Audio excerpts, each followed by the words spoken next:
Hey guys, let me pull up my camera that fell.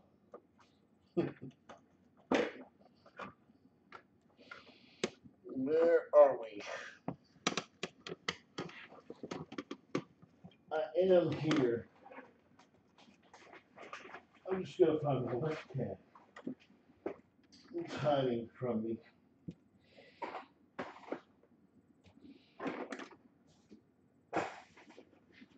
Alright, by the way, uh-oh. Oh, that's Christmas. Alright,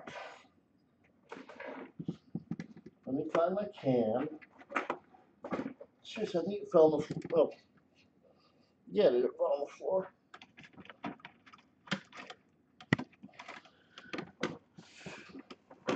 Can anyone hear me first off? Well, yeah, you can because you heard the cat meow. Alright,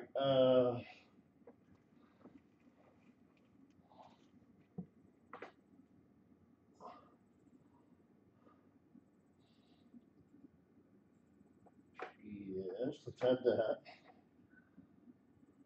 Let's remove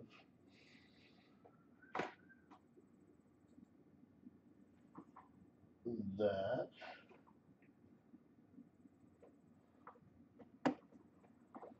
Remove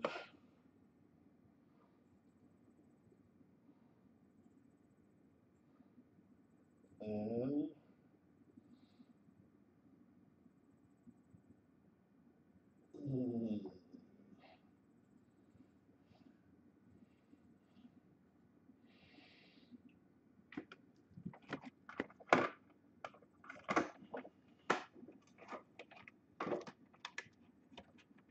I will never learn.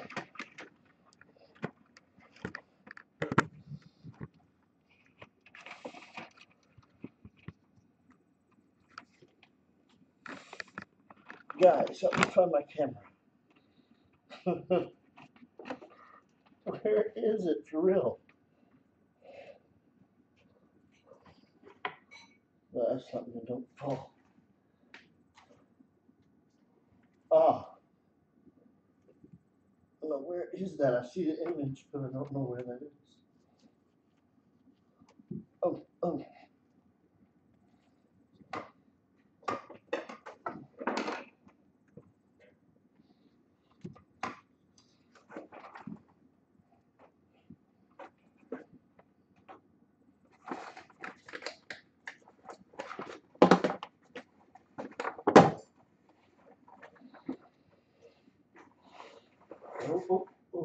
don't fall. Don't fall. I'm gonna be, very close.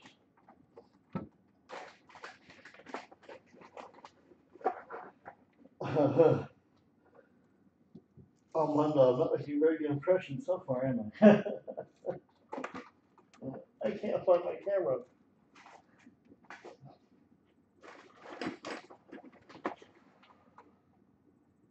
Oh wait, so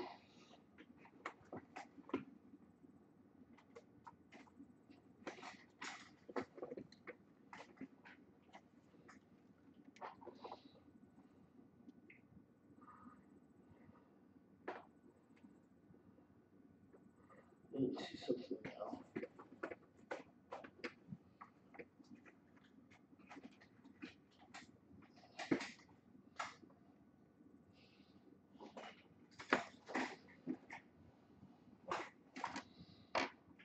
That looks like the stapler in the image, but I just picked up the stapler. This way.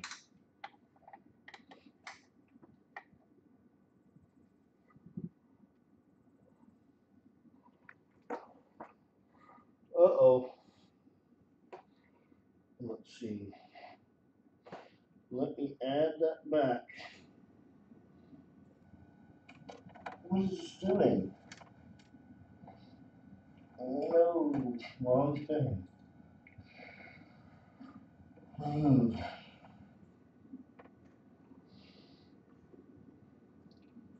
How's the sound though, by the way?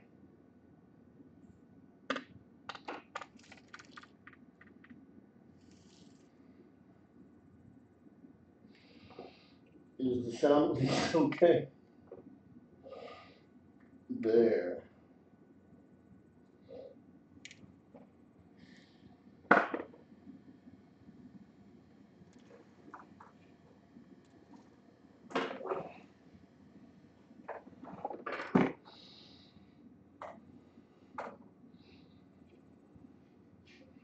Well, thank you, Amanda.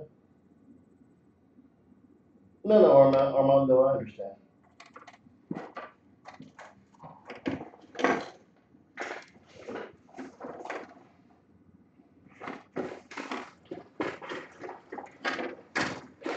I didn't think maybe my camera fell. I can't really reach it. Oh no, don't fall. Oh, that would be terrible. Don't fall. I'm in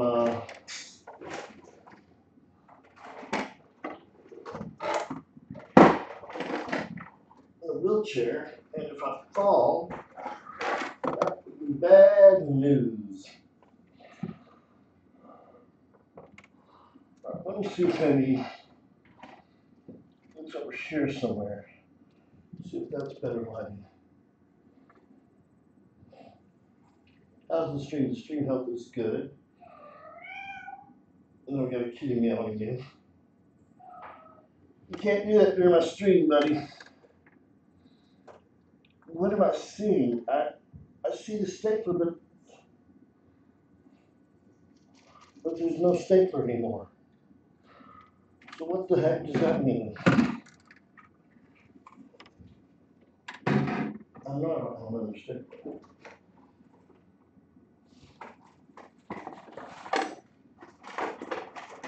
No, this is not good.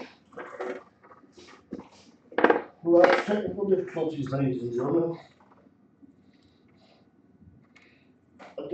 I'm trying to aim the light and see. Okay, no, what is that? That's not a stapler. That is a nasty envelope. And I'm dropping stuff. That's definitely not.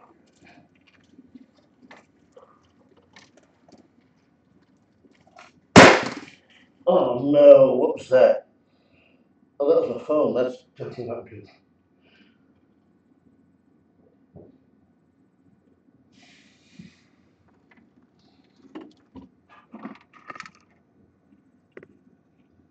All right. Yep, it fell.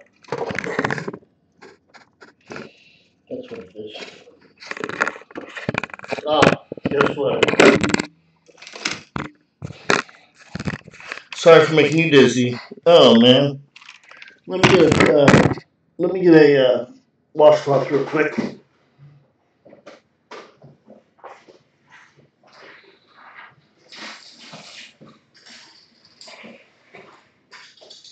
You're free to join this, but you're not thing.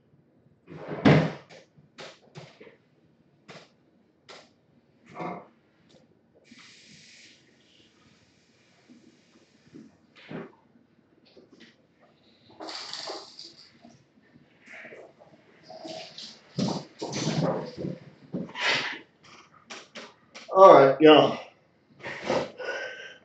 We're almost good to go. So, this is kind of ironic because part of what I wanted to talk about was making plans. And clearly, I didn't make very good plans because I didn't have my camera ready.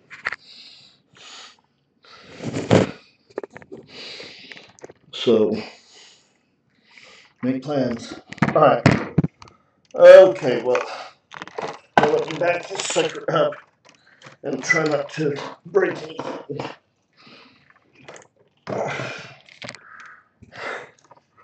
By the way, it's Casual Monday because, well, it's Memorial Day. And by the way, before I say anything I want to do, then I want to say thank you to all those that served my grandfather on my dad's side served as a fighter pilot in the Air Force during the Korean War.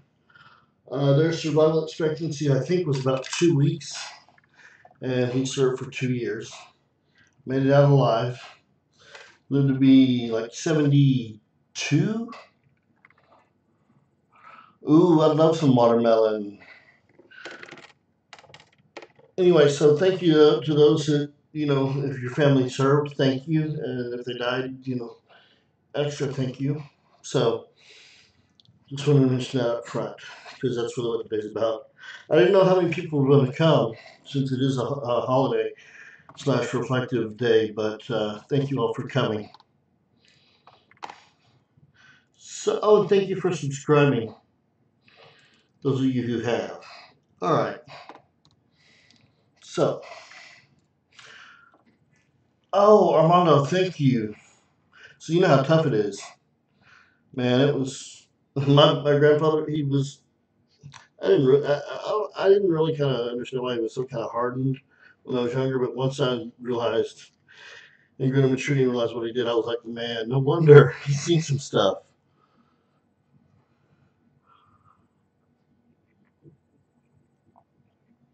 So, as I've said before, uh, I've been collecting for 34 years, and most of what has happened to me has not really been by plan. In fact, I wasted a lot of years. When I say I've collected, I mean for 29 years. Collected for 29 years. When I say I've collected for 29 years, that sounds like a long time, but so much of that was, I don't want to say wasted years because it got me where I am, but I could have done more if I had tried, if I thought about it, and if I'd planned. Some of you are much farther along than I am just because you do what you do. And that means those of you who are searching through rolls of the circulated sense.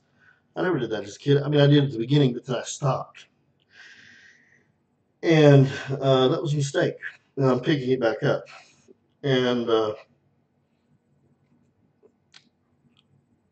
I never really thought I would get this far in the hobby. And a lot of it is not so much about getting this far. It's making the decision to get this far. Nothing that I've done is that amazing. It's not really. Anybody can do it if you want to and if you plan on it. In fact, I thought it was kind of crazy because in 2014, no, 2015, I thought, well, maybe I should run for board of governors of Conecuh.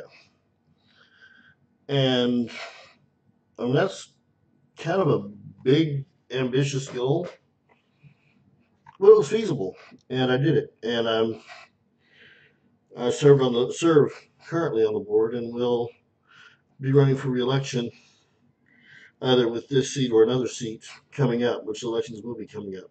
So that was 2016 to 2018 was when I served. So the elections are coming up, and I'll never forget the first time it was at summer seminar in Colorado Springs. I was talking to the variety and error expert James Wiles, and I said I noticed they had this magazine called Aeroscope, which is our annual, not excuse me, our bi-monthly magazine at Conecuh. And I asked the instructor, I said, what does it take to get an article published in there? He said, it was James Wiles again. And I said, he said, well, all you gotta do is submit one, and if we like it, we'll take it. We probably will take it. And sure enough, they did. So I was published by 16 years old in Aeroscope. And then I thought, well, hey, Well, I try to write for the Numismatist, and which is an even bigger publication. It's a publication of the ANA. And sure enough, I submitted an article. It got published, and I made low three figures on that. Very low three, like one, blah blah, off of that article. But that was huge for me. And everything that I've done has kind of been by coincidence or let me just see what happens. Well, I'm telling you guys, if you plan on doing something and you set goals in the hobby, you're gonna go much farther than I've ever dreamed of. So, the thing is tonight, where do you see yourself in the hobby in 10 years? What about 20 years? 30 years? And we may not make it, and all of your goals may not be accomplished. And it may take you much longer to do some of your goals, accomplish some of your goals. And that's okay, but you got to try and you got to think about it. And my plan is I've been wanting to write a book about gun collectors. I've had this idea for about 15 years, and I've had a lot of time to think about it, and it's something I want to do, but it's going to take time, and I need to do more research. Coast, thank you. Who sent you? Who's your boss? No. uh, but the thing is, you guys are much farther ahead than I was, and I want you to think about what your goals are. Even a week from now. Hey, Gabriel. Oh, cool. Cab had the most awesome chat, y'all. Totally changed my day. I was not having a great day. Cab changed it completely, turned it around. Hey, Corey. You see yourself in the bathroom when you look in the mirror? That's awesome. Well, and I want you to think about even a week from now. Are you going to go through 2 or 3 rolls of pennies? Something that simple. You go through a box of pennies. It'll take me about a month. So I say, like next month, I want to get a box of pennies. And I want to get done by a certain date. And I'll plan that certain date out, which may mean I have to divide out my goals so that it may be, I have to look through 2 rolls this day, 3 rolls this day, and adjust accordingly. But, I look at back on what I've been able to accomplish with blessing, luck, a little bit of talent, a lot of blessing and support.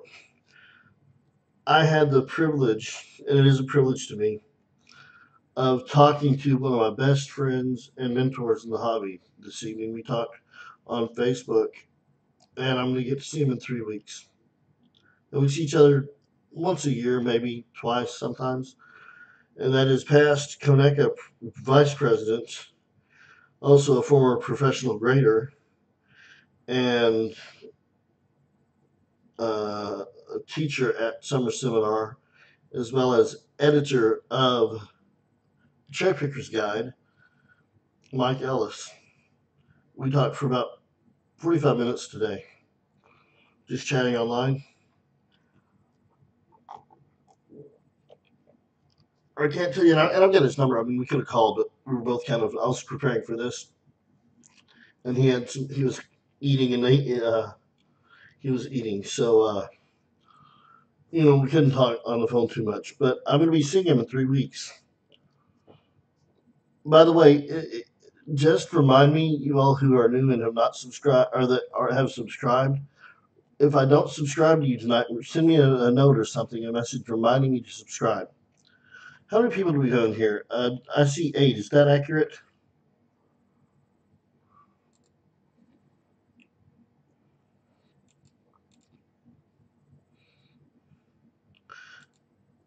And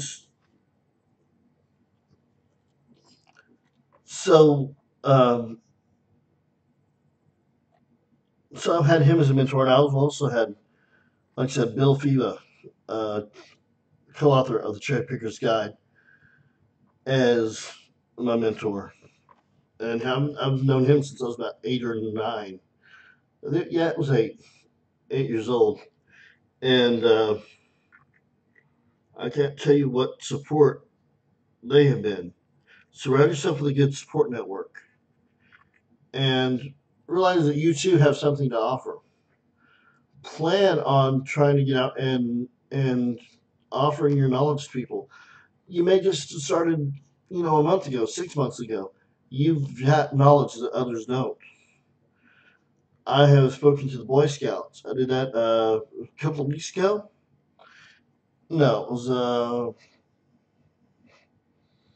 might have been 3 weeks ago, and I showed them some coins, and they loved it. They're the next generation, and it's so important to nourish the hobby and give as much as you can back. And that is one way that you can do it. And another is to take these leaps of faith and get out there and run for an office or start a coin club if you want, or start teaching others. These presentations I've been doing lately. I've been doing money talks presentations at the ANA uh, World's Fair Money and National Money shows, and I merely did it on a whim. I said, it was like November, and I saw a proposal form. I'm like, hey, I have an idea, and it was about cherry picking varieties for fun and profit. And you can see I posted the presentation for YouTube because I knew some people wanted to see it and they'd asked me to post it, so that's on here too.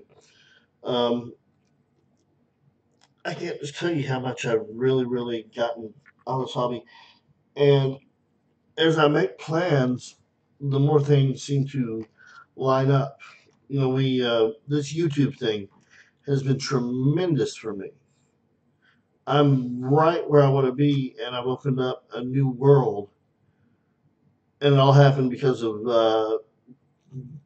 how did I even get on? I got on a coin op, the Facebook group, and I don't even remember who got me on there, but and I'd already been doing some things. But the more I do, the more I get involved, the more I get out of it too. That's the thing, you can do it for others, and you should, and you'll be amazed at how much you get back. You get so much back from doing other. I've nourished the hobby a little bit. I've planted a little seed, and I've gotten a whole plant. I just keep blooming and blooming. It's like my hair; it keeps you're growing and growing and growing. I gotta get a haircut. Speaking of, before summer seminar, one of the things I'd like y'all to consider, and I've said it every chat, but it's true, is join the ANA or CONECA, depending on what your interests are. If you're not interested in errors and varieties, don't join CONECA. You don't need to. But if you're a part of the hobby, you definitely should join the ANA. The ANA being the American Numismatic Association. Hey, Logan, how's it going? So the ANA, I can't remember how many members it's got.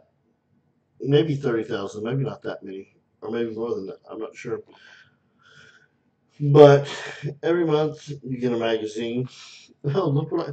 Wow. Now, this is convenient. I did not have this planned out, but it worked. You get. Oh, you also get uh, connections to NGC, Numismatic Conservation Services. Oh, this is going to be cool. It's called the Dwight Manley Numismatic Library. You can check out books from the library, which is in the ANA Museum, or it's connected to the ANA headquarters, is what I was trying to say. And literally, you just pay shipping, and then when you get done, return the books shipping, and you're taken care of. And they also have the Money Museum, which is very cool. You get to go there, and it's free admission if you're a member. And they have, ready for this? Listen what they have: a 1913 Liberty Head nickel, two of the 15 known 1804 dollars, the famous BB collection of U.S. paper money, and the Harry Bass Jr. collection of American gold coinage and pattern coins. And I've seen it, and they do rotating exhibits, and it's just phenomenal. You get to see ancient coins. You get to see there was money that I swear it was bigger than my head. It was rocks, and that's what they used as money before, the small metal. They've also got a what do you call it? A press, a die, set of die thing. It was how they did coins, many hundreds of years ago. And you literally you try to show you go, and it slams the die down onto the metal, creates the coin. They've got also educational programs. Oh, and they have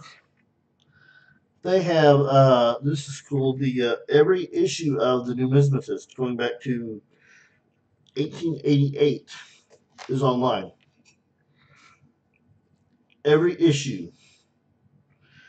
And what's cool is, like I said, I've written a few articles. So if I've lost a copy, I'll just do a quick search on the website, and I pop up every issue that I've written in or that I want.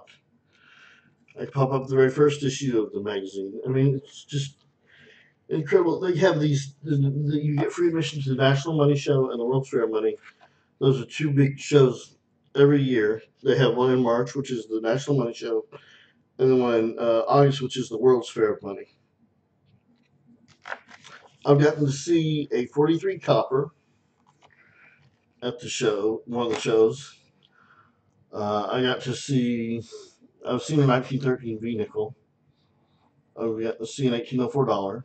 And what else? Oh, I got to see a 1974 aluminum cent. Does anyone know the story on those? Anyone have any idea about the 1974? Bob, I didn't know if you'd be able to make it. I'm so excited. Seminar's in what, 3 weeks?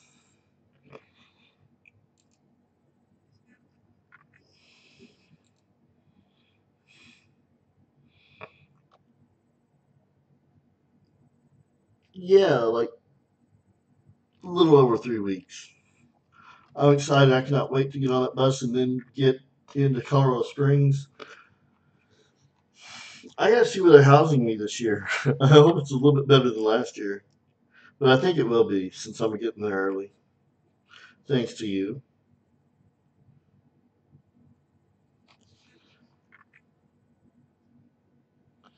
1.5 inch aluminum cents. What do you mean? 1 cent, 1909. Love that name. Looks cool. Well, I was telling them it's Casual Monday. I got a T-shirt on. Bob, I was telling them basically, you haven't missed much. I'm talking about um, planning and figuring out where people want to go in the hobby and what they want to do. Bob and I both are A&A district representatives and Conecuh representatives. That's for our state. He's in Florida and I'm in Arkansas. And one of the cool things is, generally speaking, when you become a representative of the A&A, if you make it to the big shows, there's a big district representative meeting, and they give you as a little reward It's called a sample slap, and what it is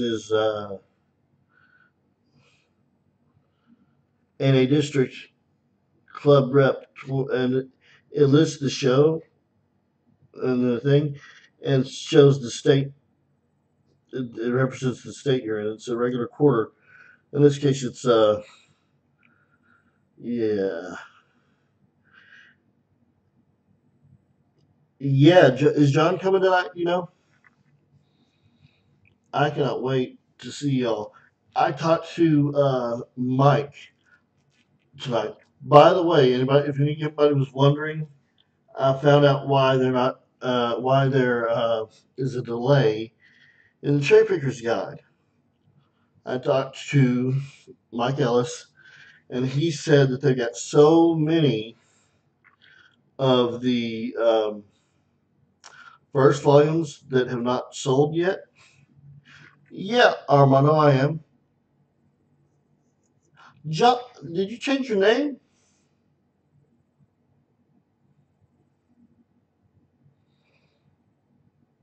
I'm. That's hilarious. John, I'm sorry, I didn't know that was you, or I would have. John also does Money Talks presentations too. I haven't heard anything about a bull session, y'all, so I guess I'm not doing one, which is fine because it's more free time for me, and then I can get to go to Bob's. And John, are you doing one as well? At the summer seminar in Colorado Springs, they have bull sessions, which are 30 to 45-minute presentations put on by various people.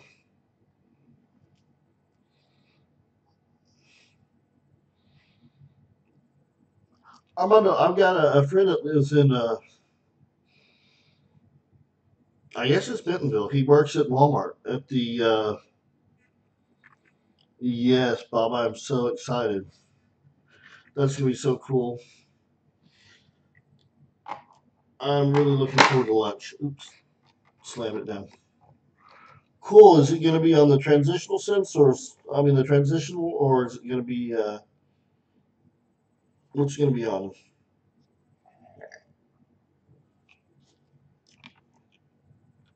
John is a big expert on the varieties that are the like the Type B reverse quarters, the proof paired with the business strikes, that kind of thing, and the like accented hair on the JFKs and the dimes, and like the white AMs and all that.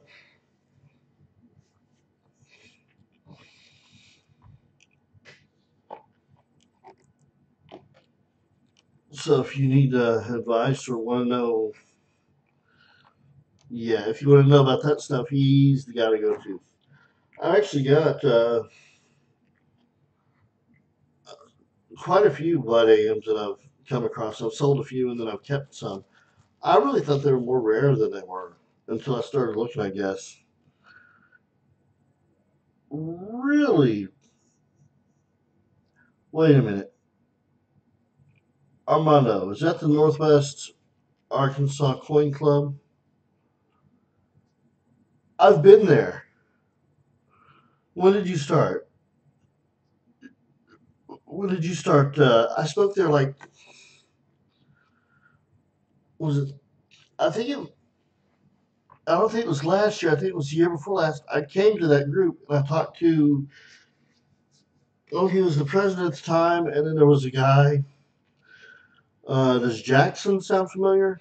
I want to say there was a guy named Jackson that I talked to, and he came to the summer seminar actually last year. That may not have been his name. I'm bad with names. Yeah, I met Bill. That's who I met. I met Bill, and yeah, that's a great club. I love it. I've actually been trying to get a hold of y'all. As the A&A district representative, it's my job to visit with the clubs and see what all they're doing. So I need to. Where's my admin, by the way? Uh,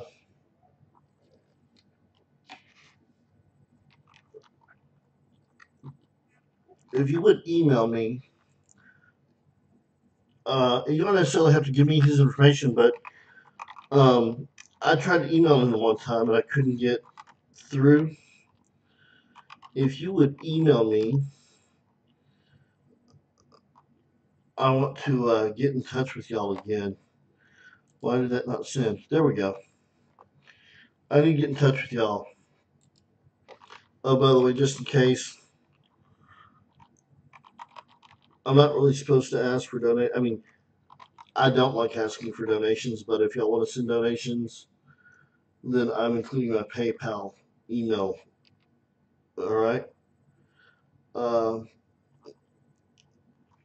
Goods, services only. Just putting that out there.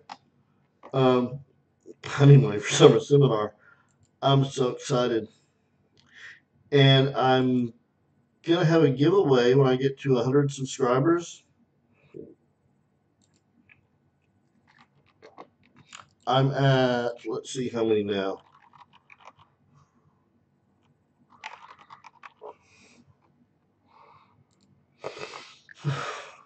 I'm at 84 subscribers. When I get to 100, which I suspect will be after summer seminar, I'm going to have a really nice giveaway. But not until I get 100 subscribers. Who all is here? I mean, everybody got quiet. I got off on my tangent. But yeah, I would love to get back there and visit with y'all again. And yeah, y'all really know how to do a club. I really enjoyed it. Northwest Arkansas Coin Club is awesome.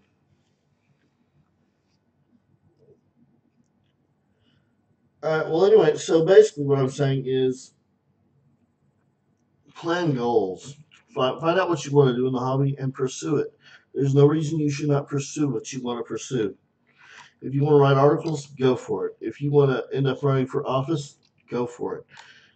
If you want to do presentations, go for it. The only thing I would probably say is don't plan on finding a 1982 small date Denver copper. That you might get disappointed in. I know everybody's searching for it, but you got to realize I looked up the mintage, and I think it was the 1982 small dates. They made like 6 billion of them, if I remember right, and there's only been one of those that was is the 1982 Denver copper small date. So that's kind of a lot. It's kind of hard to. It was, yeah, 1982 Denver small date. 1982 Denver small date is what I think they made. I think they made 6 billion, and only one of those has been, you know.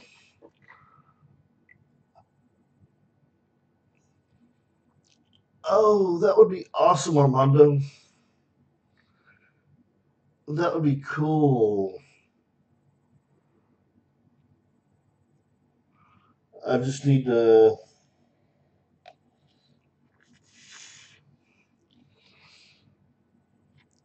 Hey,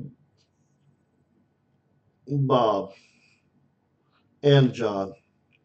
I think they give us like 25 bucks a year in expenses at the ANA. Do you think I could, if I go there and talk to that club and go to that show, do you think that Tiffany would approve that money later on? I mean, reimburse me? 25 bucks. I mean, because that's the max per year we can get. It would help offset the cost a little bit, and maybe the club would work with me and help me get a real nice room rate or something. I never asked before, but I haven't done a lot of outreach because it's been hard outreach. Anyone have any questions? Everyone's quiet. I just don't want to talk. I like to, hear from everybody. See, that's what I love about this. This is not a solo hobby. It can be, and people can be very successful doing it solo. But I love the camaraderie, and like I said, I mean, see, I didn't know Bob or John until last year.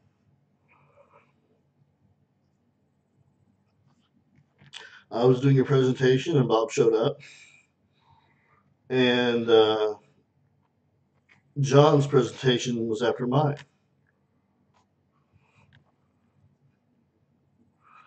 My goal for 1 year, I've got to write more articles. Absolutely write more articles. In fact, Aeroscope desperately needs articles right now, or at least they did last edition. I don't know if you saw, but it was pretty much Al Reddy and I can't remember the other guy, but they so. But writing more articles, I want to do more exhibiting. I want to get back with my local library and do some exhibits there. I've done it before, but I want to do it again. So article writing, exhibits, get back to summer seminar on scholarship or partial scholarship, and write for the numismatist. I've got a couple of article ideas for the numismatist, but I haven't done it yet. I don't know if I can do another money talks or not because number one, I've done like three on that topic, and number two, it just depends on where they. Oh, Bob's right. I'm going winter fun because I'm not going to get to go to Philly, which that ties in with what I was saying. Philly, I looked at the Philly show, and I cannot find a hotel for less than about well, at least $100 plus tax. That was even remotely near the show, and then I would have to pay a cab to get there. It just didn't work out. So I can't. I would love to have gone to Philadelphia, but I can't do it. And so I'm planning to go to Winter Fun, which is going to be a lot easier. And I always stay. I've only been, I think, 12, and then what was that 16? I've been on like three or three or four times by myself, and I've always stayed at that Days Inn the Days Inn by the convention center. And oh, I need to. Well, maybe not.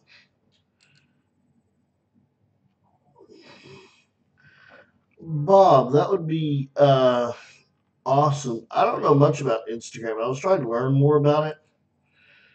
That and there are several other sites you can sell coins on, or apps that you can use. MayWe, I think, is what it's called, and I mean that's one that CoinOp is using because I don't know if you heard with the Facebook is um, Facebook is uh, what am I thinking?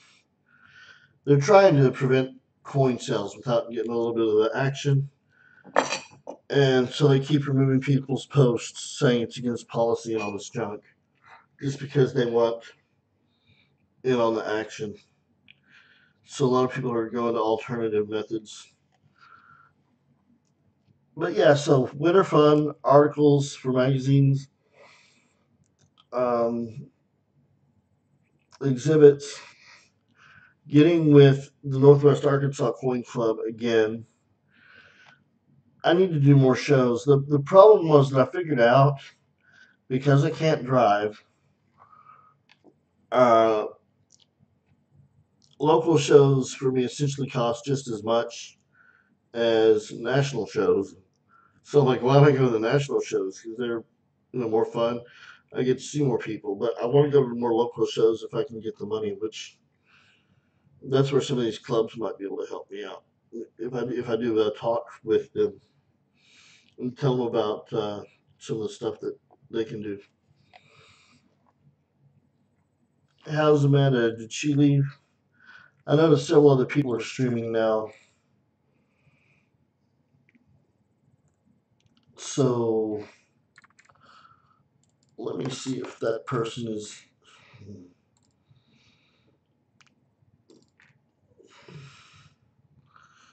I need to see if someone. No, okay. All right, I took care of it. Someone found my channel and was making really nasty comments.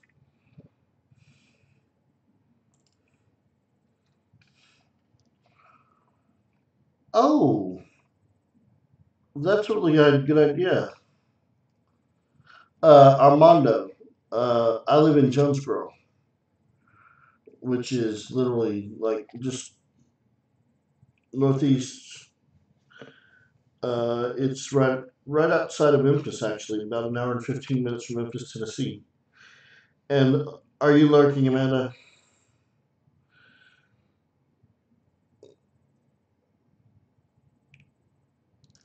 I sure will. Actually, well, I was just saying do two things at once. I found out a little secret. The browser I was using was not very good. Then I switched to Google Chrome,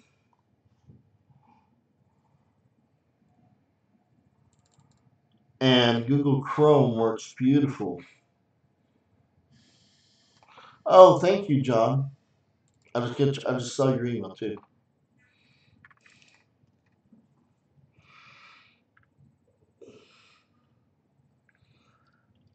That is a real good idea,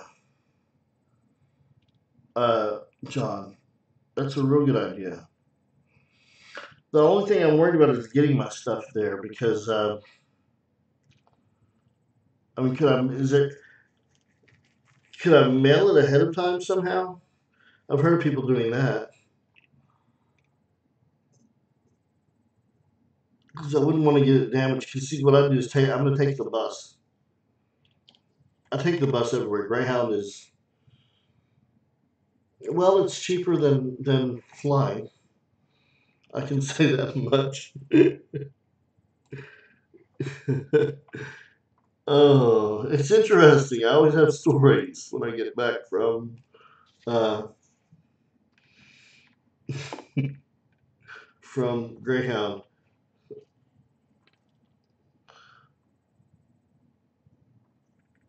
Yeah, Bob was shocked when he found out that well, I'd gotten to, what was it? I'd gotten to, was that Orlando? And I missed my presentation because the bus. And then I missed opening ceremonies at Summer Seminole last year because of the bus. That town loves me. Dallas loves me. I always get stuck in Dallas. But they put me up at the Crown Plaza or something like that. Some really nice hotel. I got stuck at the in El Paso one time too.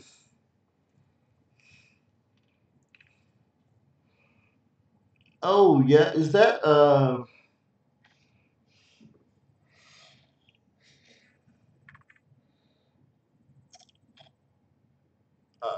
is that Bob? I forgot Grellman. Was that his name? That name popped into my head.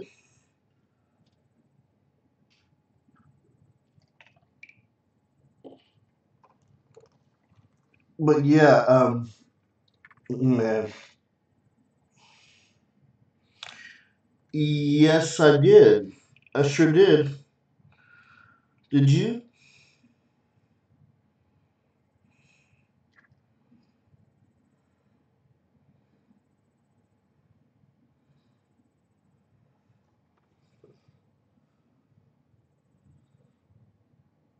In fact, I saw some. I think I saw someone there from. You were. That's crazy, Bob. Look at that, and John, look at that. I thought I saw someone from your club too. Uh, did a bunch of y'all go? Do you know? 'Cause I could have sworn I saw someone else from the Northwest. Uh, Northwest Arkansas Coin Club. I had to think for a minute. You were there on Sunday. I was there on Sunday. I'm pretty sure. The shows are so big that it's hard to find everybody at times. But I love it. I love the big shows. I got to. Uh, so Armando, are you a member of the ANA? And have you ever been to summer seminar? You know, I have to tell you, but that's about what I'm gonna be talking about for the next 3 weeks. It was huge, wasn't it? If that was your first big show, it was pretty big, wasn't it? I love the big shows.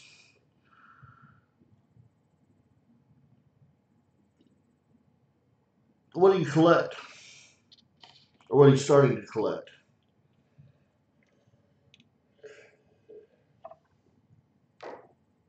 I'm gonna get some more water. I'll be right back. Keep typing because there's a little bit of a delay.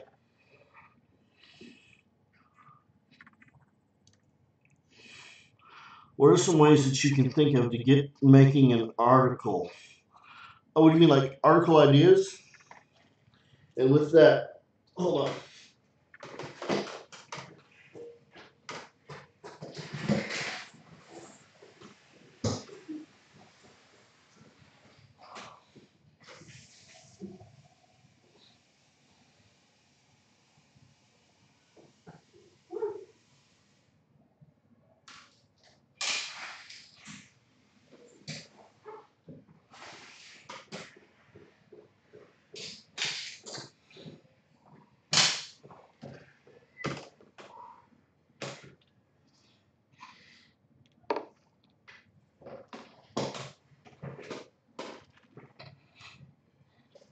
Oh, nice. See, I've never gotten into the gold.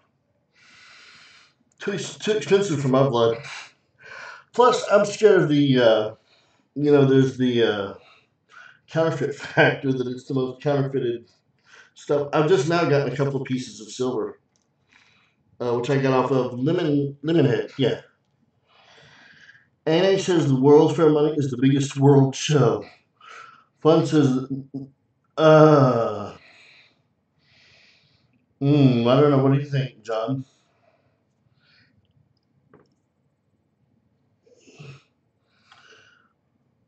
Armando, that's how I started the coin roll hunting, and I love it. Now I cherry pick dealers. That's really fun. I love cherry picking dealers.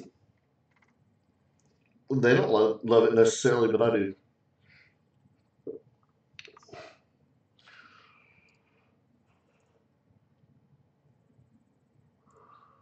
And I don't make a killing. I mean, I make a few bucks off of a coin, which hey, that works for me. If I can sell a coin for $15 and I bought for two, I will take it every time. I don't. It doesn't take much to make me happy.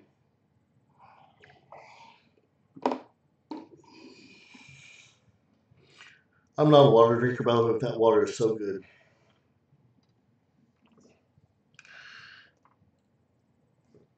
Hmm. I don't know. And I don't know how I would.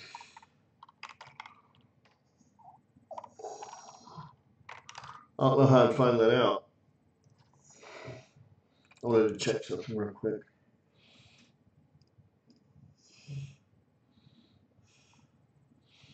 Okay. Don't sell.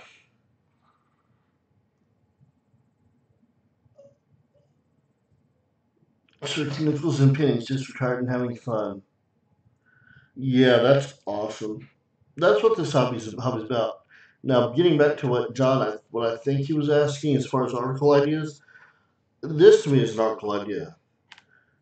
It's a small world connecting in the coin community, and you talk about how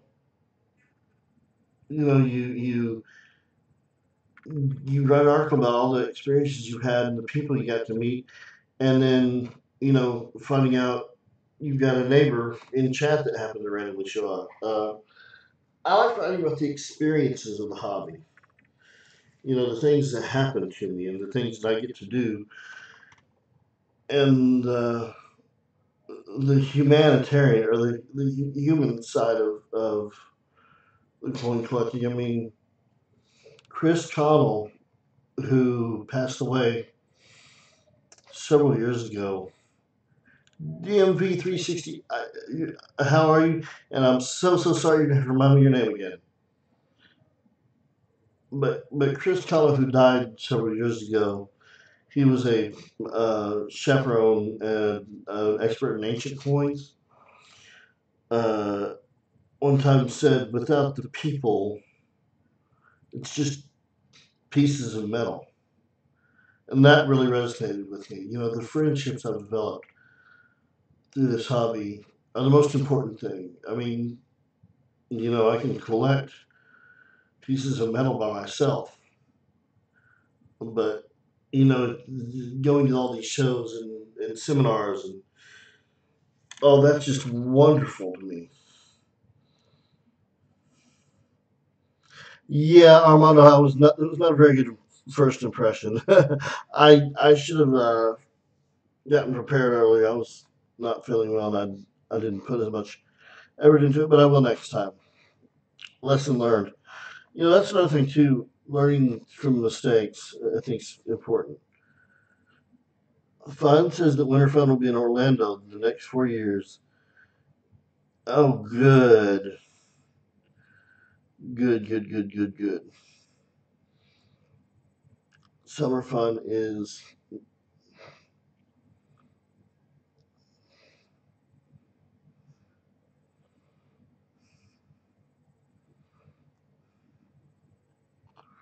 Oh, oh, John was researching.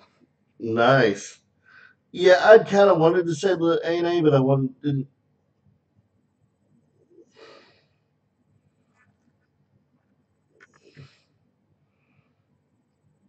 No, so wow. Winter Fun, 1,500 plus dealers, 4 days, annual ceremony, 484 dealer tables. Wow. Which either one of those is a big show, but still.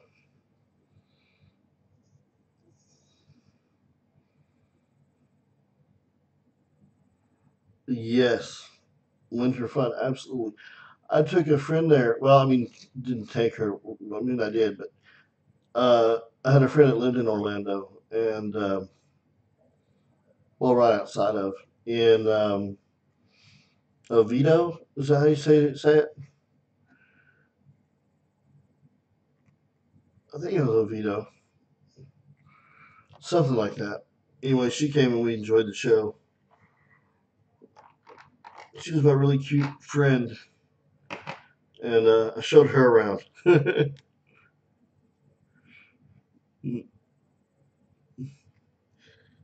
Actually she has trouble with crowds, and I was amazed at how well she did with with Orlando. 'Cause it is such a huge show. I mean, it's amazing.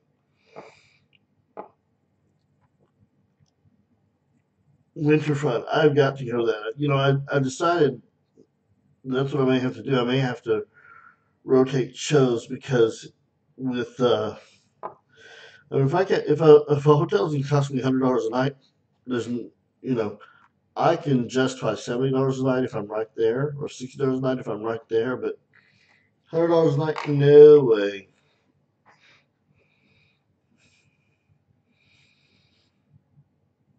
And I can justify anything I need to pay for a summer seminar. the the rest of a partial scholarship for summer seminar.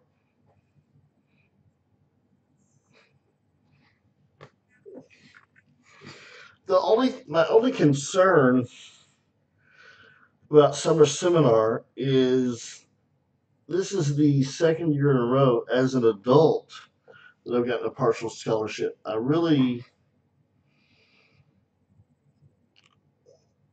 wonder. I know as a YN, you had to show some advancement in order to keep in a scholarship, but there was a lot. It is a lot more money there. I wonder how difficult it is to keep getting scholarships as an adult, even partial scholarships. I mean, I didn't say this here, but I eventually would love to take James Wiles' place and teach the Errors of Rise with John or something like that. Long term goals.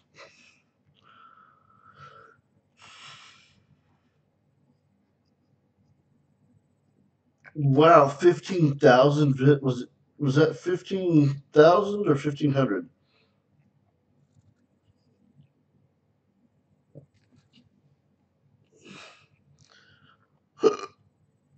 Fun is bigger than I remembered.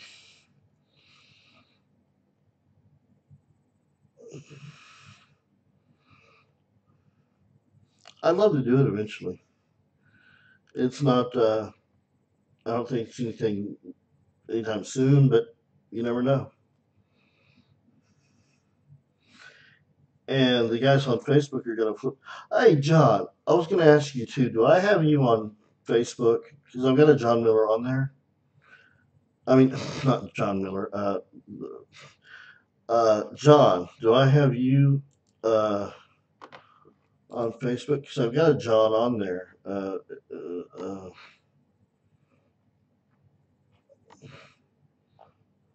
Yeah,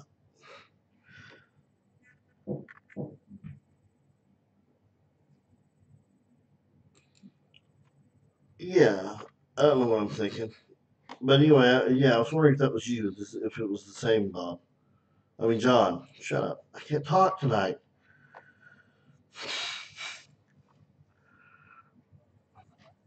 But did I read that right? 15,000 at Fun? That's incredible. That's absolutely amazing. All right, you two people that are being silent, you better speak up. John and Bob are active, and so is Armando. Oh, it just jumped up to six. Welcome, whoever joined.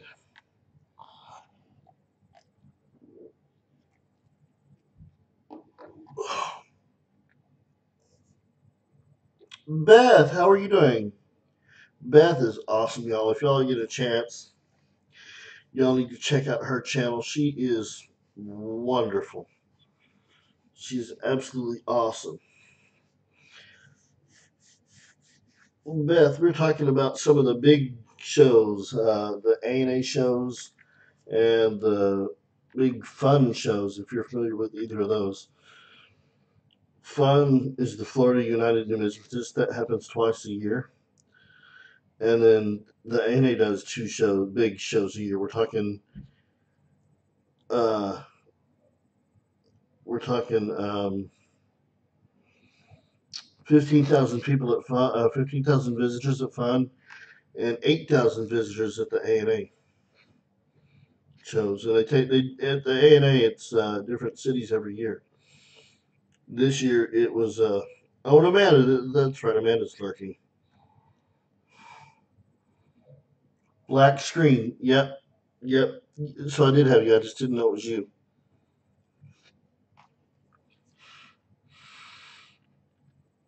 Beth, are you in? Was it Ohio or Iowa? Was it one of those?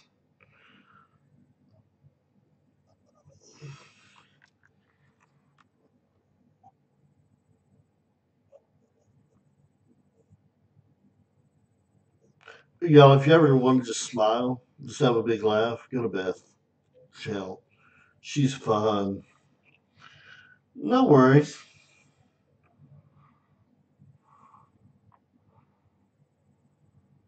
That's true, Bob. The ANA does have more foreign mints, which that's really cool. Oh, I mean it, Beth. You're awesome. Oh, we got another person that just jumped in. Maybe, depending on if my count is right. Yeah, I don't know if this time is working out real well. It seemed like I had a really good stream for quite a while, and then it kind of tapered off. So I don't know if I've kind of tapered out, or it may be because this is Memorial Day. I wondered if the showing was going to be big tonight, but I figured not because it's Memorial Day. Well, Beth, are you Oh, no, what? Oh, I'm gonna kick his butt. Shays, I mean, or have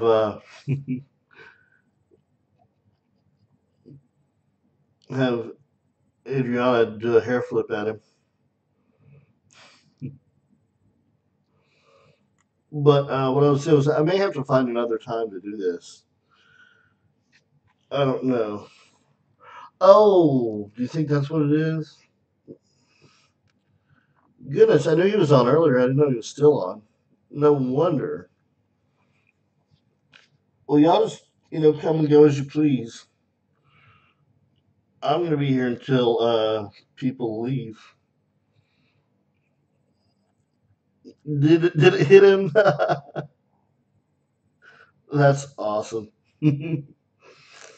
Mantic is another coin guy. They do a lot of half-dollar rolls.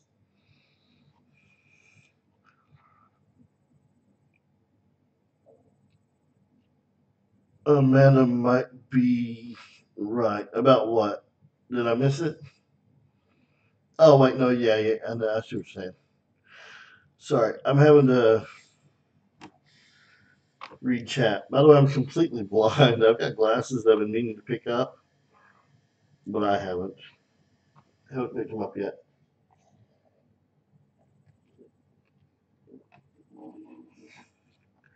I've also got to get a new ID. I didn't realize my ID expired last month. And so since my ID expired last month, I'm going to be actually out of town on the 14th through 22nd, I think, or 23rd, I think. By the way, I'll be doing a special stream. I'm hoping, I'm not sure, but I'm going to try to do a special stream when I'm at Colorado Springs at the ANA Summer Seminar. Because Bob will be there. Bob is Bob here in chat. He's in chat.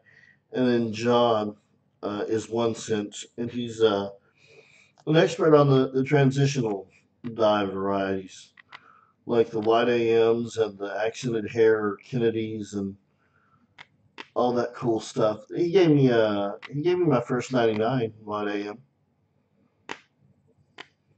In fact, I don't think I've ever had another one. That may be the only one I've got. Oh, Beth, you love Summer Seminar. It's a week long, and you take a course under experts. They have courses like ancient coins, coin grading. They do have paper money. They've got a whole class on paper money. You go from like 9 to 5 with an hour and a half for lunch, and you literally do that for like 5 or 6 days. And then at nights they have bull sessions, which are 30 to 45-minute presentations on various topics, and you can go for 1 or 2 weeks. And yes, Bob, absolutely. I also want to go to yeah, Ken and Tom Hallenbeck's shop. Uh, I got to talk to Ken. Bob, you know what? Have you gotten these? Well, John or Bob, have either of you gotten these invitations to different things? I got a weird. I'm not weird. It's nice, but it's a private reception thing at Summer Seminar. Uh, are y'all gonna go? I've already signed up. Maybe they'll have one close to me in a few years. Yeah. Well, Summer Seminar is always in Colorado Springs. It's on the Colorado College campus, and you can see the Pikes Peak Oh, that makes sense.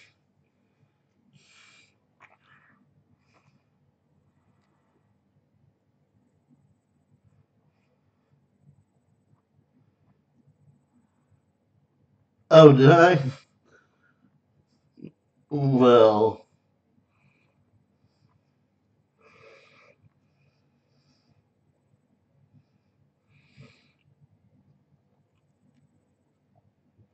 uh, but Beth, I think it's pretty pricey. I mean, I think it is, but for what you're getting, you get free room and board for the week. All your meals, you get 3 meals a day, and you get access to these experts and free tours of the Money Museum, which I said it before, but let me tell you what the Money Museum has. Just a couple of coins that it has. Yeah, and they've got paper money there too. Uh, so the prices, I think 1100, which I realize that's expensive, but they give partial scholarships and scholarships. They give more scholarships to the kids. They get full rides most of the time, uh, and there's a lot of money in it for the kids. Not as many for adults, but Bob, John, and I all got partial scholarships this year and last year actually. And but the Money Museum has. Are you ready for this? I lost it.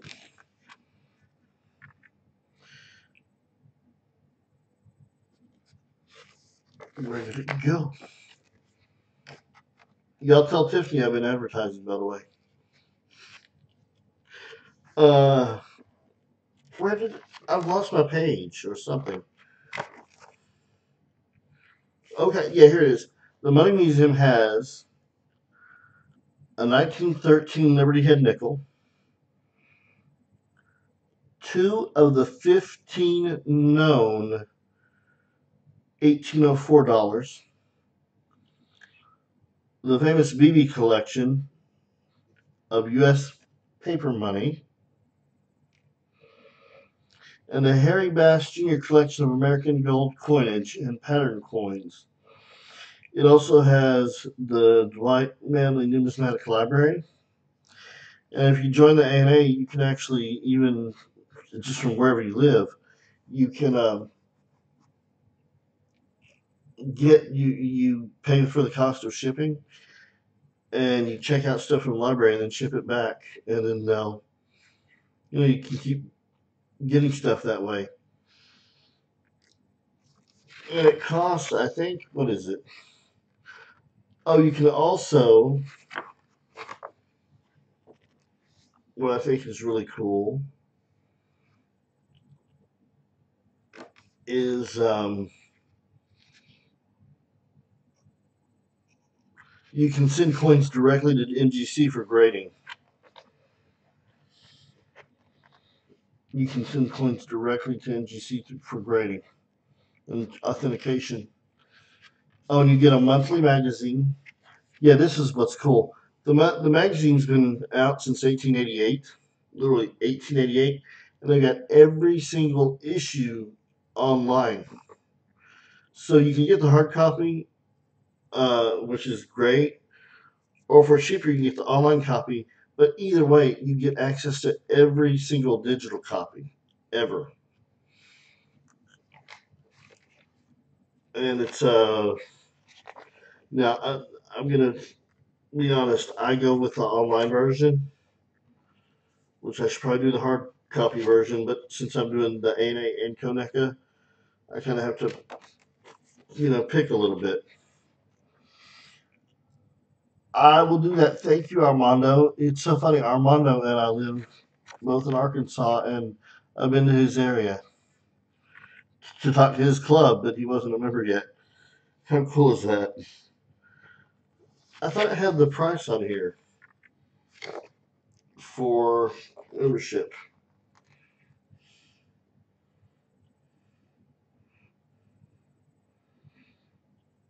I need to get a copy of Coin World at some point.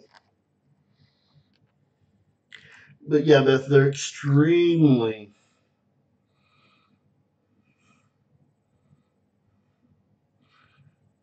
they're extremely taken care of. I started going to summer seminar when I was 16. It was so funny. I know you do a lot of paper money, but do you do varieties too, Beth? You know about like the cherry picker's guide and all that?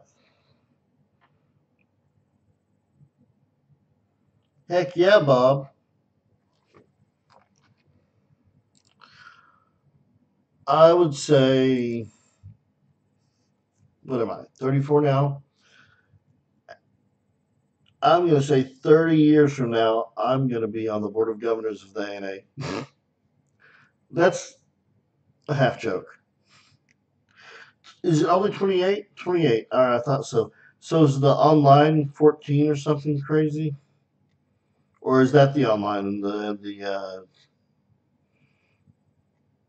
that's cheap. That's so cheap. Inexpensive, I should say.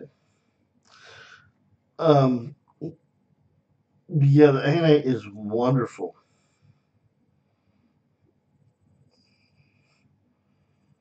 John, I have a hard enough time with the Kodak board.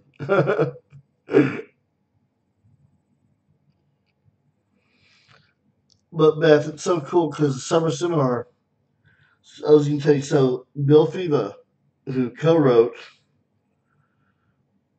really, I need to get her to send me some of those. Well, I'll see her in 3 weeks. Beth, if you will hold off, I'll try to get you one of those $10 coupons if you want to join. And then it'll be, $18. But I was going to tell you, uh, Bill Fiva became my mentor. He's the co-author of the Cherry Picker's Guide. It has been. They wrote it a long time ago. I release it every few years, new edition. But I got to know him when I was about 9. My parents, no, 8. I was 8. They went to the fun show, the Florida United Numismatist show, and they had no. I'd been collecting the pennies, and then I found the Cherry Picker's Guide, and I fell in love with theirs and varieties, and that's what I've just focused on all these years now. But they brought back a program from the show, and it had autographs from the director of the Mint, Philip Dill, and the Secretary of the Treasury, and all these names. But then there were like two in the back. One was J.T. Stanton, who also co-wrote the Championship Set. Another was Bill Fiva, and I ended up writing Bill. Oh well, let me back up. So they said there's something else we wanted to show you, and there was a little manila envelope about that big and not that thick, and it said to David with my compliments, Bill Fiva. There were about 5 to 10, probably like 8 errors and varieties from Bill personally, and I wrote him a letter, not thinking anything would happen, but I decided to write a letter to him, thanking him for the errors and varieties. A week later, I got a letter back, and he just told me, you're welcome. And pretty soon I got his phone number, and we started calling each other. And literally, like I can tell him up now anytime I want. And he's given me coins for his father's collection every few. Well, when I see him, I don't get to see him a lot. I see him once a year, maybe now. But he used to teach at Summer Seminar, and I'd get to see him la- like 2 or 3 times, and then he finally had to retire from Summer Seminar. He was retired from his regular job, but anyway, he actually was the one that told me when I was 16, he said, David, you seriously need to apply for a scholarship to summer seminar. I'm like, I won't get a scholarship. I've not done enough for the hobby. He says, David, so keep in mind, I was 16 at the time. He says, David, trust me, you need to apply for a scholarship. This is the author of the Cherry Picker's Guide. So I thought, well, maybe he has a point. Well, applied for the scholarship, and then got a phone call from the ANA, from the education director at the time. David, we love your application. We think that you're worthy of a scholarship, but there's a problem. You didn't have a parent signature on the form. Now, we got a letter of recommendation from Bill FIBA, and we'd love to give you a scholarship, but we got to get your parent signature. So long story short, I got the parent signature and got the scholarship, and found out years later he was on the selection committee. So of course I was going to get a scholarship. And I went from 16 to like 20. Yes. So we're talking about goal setting, goal planning, um, because you can have a lot of wonderful opportunities, and I've had a lot of just kind of random luck with some of them. But if you plan out your hobby, you can have a lot more fun. You can have kind of a roadmap, and you can set goals. Uh, it's amazing, there's so much you can do in this hobby, and collecting is definitely, I mean, the main thing. But you can also get involved in organizations.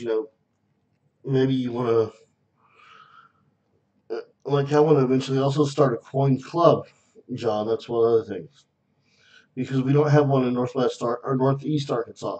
If you look at a map and look at the list of coin clubs in Arkansas, the whole map is covered except for the whole Northeast. We don't have a coin club here because I think because we're so close to Memphis and not too far from Little Rock, I think that they're stealing all of our collectors. But so one of the things you said you'd like to do is go to the big show and go to summer seminar, and that or a big show and then go to summer seminar. Those are uh, really good ways to network. Trying to think. You said you're in Iowa, right? Oh, wait a minute. I know who that is. It's Brian Fenton. Let me see something real quick, and uh, I just want to check something. This may get a little glitchy for a second, but I want to try something real quick. Club directory. No, it's represent. Does anyone know the link for the club? The Does anyone know the link to the club rep? I mean, the district reps. I'm trying to find the district rep page. Uh,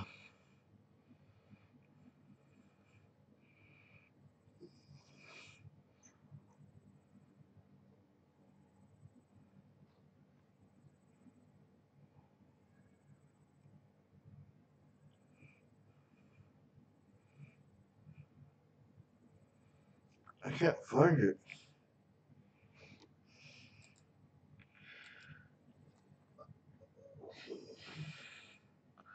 1893S.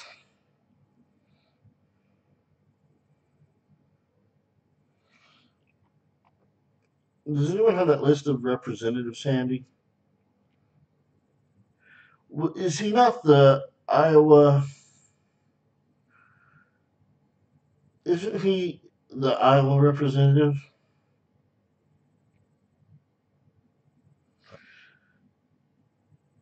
Was.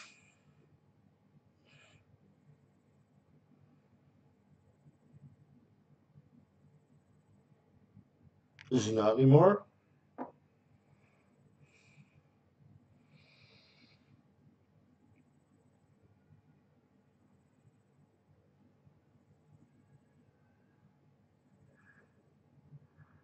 Yeah, yeah.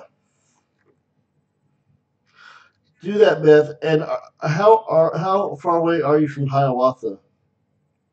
I think it's Hiawatha.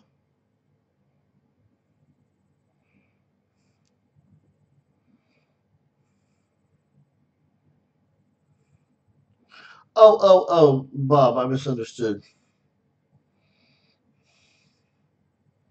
No, I mean, yeah. John, I meant. Uh, let's see.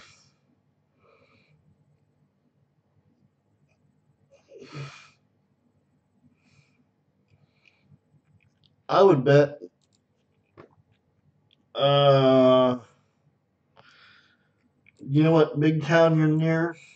I mean, I don't want you to like give up personal information or anything, but I'm trying to see if Hiawatha is anywhere near you because if it is, oh, Hiawatha is almost 200 miles. Oh, okay. Oh, okay. Well, Brian Fenton is the guy that you should try to get to know if you can. Uh, I bet he's a member of the Iowa Numismatic Association. I'm sure he would be. He's one of the guys I've known for quite a long time too. He's a great guy. As John, did you mention that? Let's see. No, John. I mean Bob said that.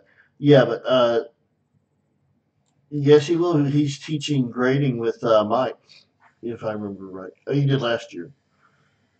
I think it's Mike, Rod, and Brian. And but Beth, he won the Farron Zerb, or is it Zerby last year, which is the ANA's highest award. Can't get any better than that.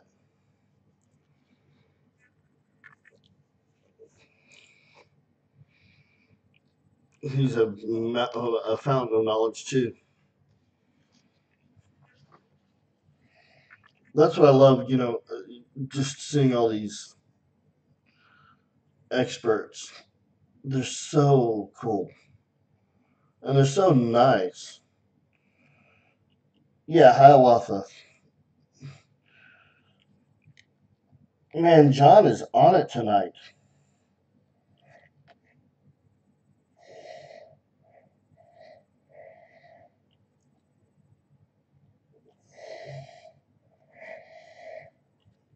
By the way, I was trying to find. I thought you had a website, John. I couldn't find it though. Well, I was probably looking wrong.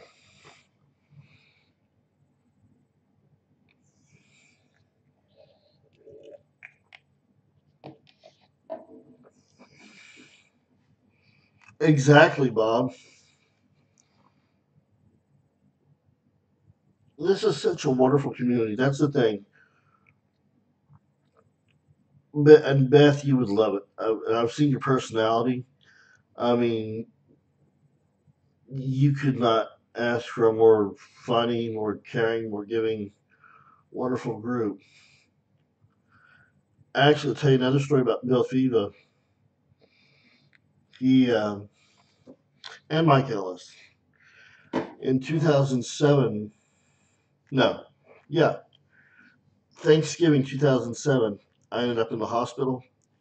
I had gotten an infection in my blood, and it was bad. It was staph in my blood, and I got pneumonia on top of that, double pneumonia. And my stepdad, who got me into coin collecting, which he's not my stepdad anymore, but I still consider him my stepdad. He called Bill and told Bill, and Bill immediately got on the phone with everybody in the ANA that he could think of to contact. And within, I don't know, a week, I had uh, 50 to 100 letters, emails, cards, gifts, you name it, including a huge stack of books from Whitman Publishing, um, of just like their latest books. And Mike had arranged that. Mike Ellis had arranged that part. But Bill started the whole thing, and we didn't find out until later that Bill was kind of just recovering from a heart attack that he had not told anyone about. So he was like, yeah, David's,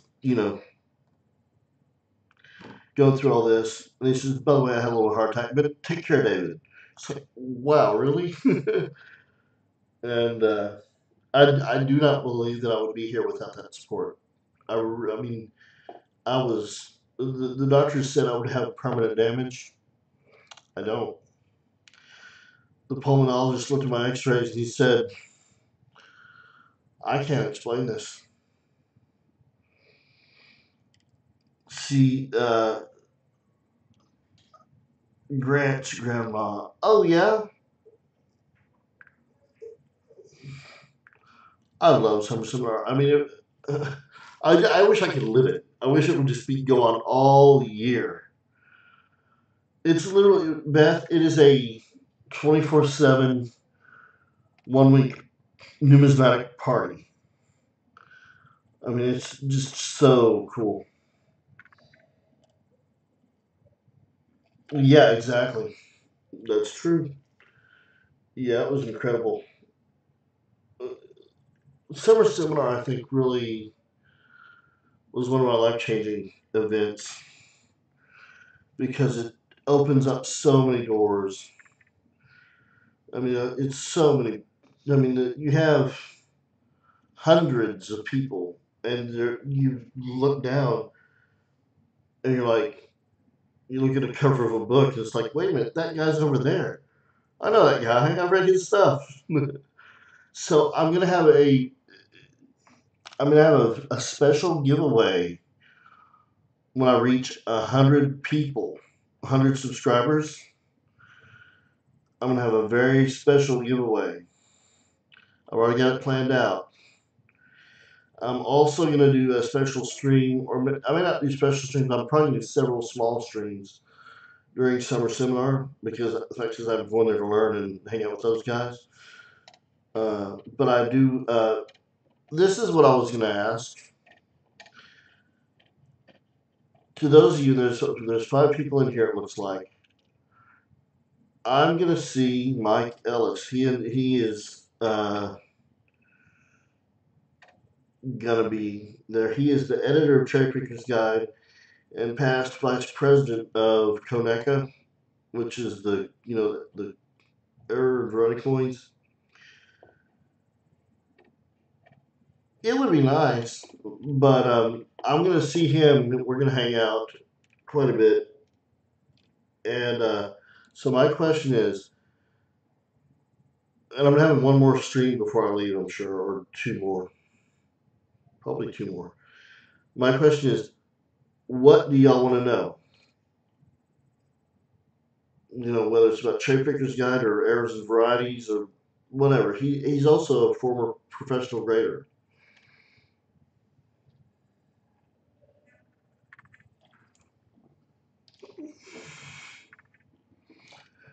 And I'm growing. I'm surprised I've had this many subscribers so far.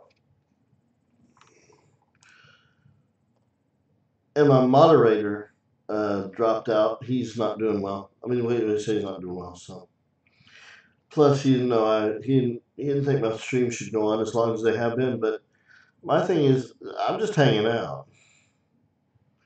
Yeah, write down your questions. and just message me, or I'll be in your chats too. Errors and varieties. That's right. Oh, cool. And actually, really, anybody that can think of in the hobby that you're curious about, I'll see if they're going to be there. I've seen Q David Bowers from a distance, if you know who that is, but I've not talked to him. Well, no, I have, like, maybe once or twice. I had a nice long chat with Ken Hallenbeck, who was past executive director of the ANA and past president. He was he really nice guy. He and his son Tom have a coin shop there in Colorado Springs, and he was just so nice. I was kind of intimidated to be around him, but you know. Oh, let me show you what I have. If I can find it, I'll be right back. It shouldn't take me long. Pretty sure I know right where it is. Oh, did he? Oh, that's awesome. I bought a bunch of stuff from Lemonhead. That's the packages I get. I love Lemonhead stuff.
This is really cool.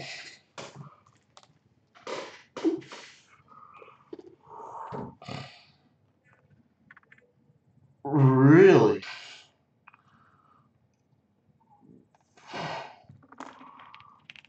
Bob, that's awesome. That's a great idea. And that is great. Beth, that's really cool.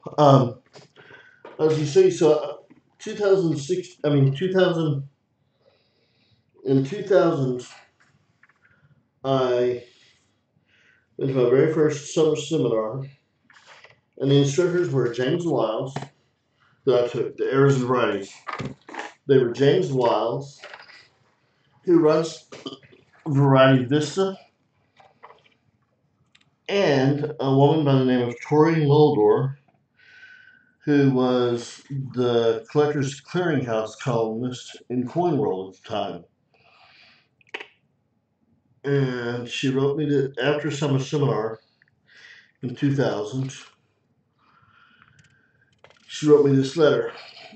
Dear David, I had a copy of this great book that I wanted you to have because I really enjoyed getting to know you at the ANA Summer Seminar. I hope you continue to build your numismatic knowledge. I'm confident that you have a bright future in any endeavor you undertake. Today is my last day with Coin World, so I hope you'll keep in touch by email, which now we are on Facebook. Remember, an important part of life in numismatics is the friendships we forge. Keep in touch. Best, Tori Muldor. And this is the book she gave me. This big old thing. Oh, if you can see it. Hang on.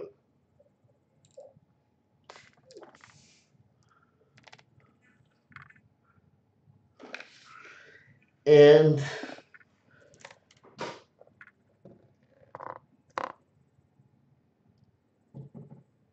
it is autographed. And this is a huge book. I'm not even sure what it retails for, but it's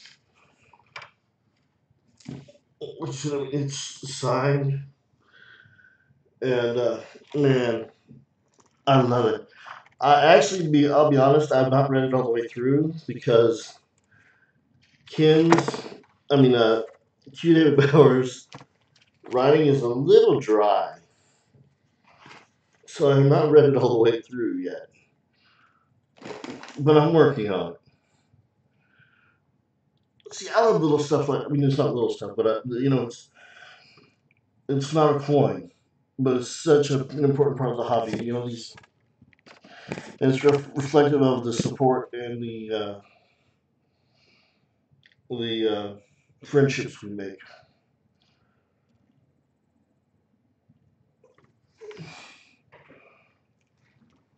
But yeah, that's a heavy book.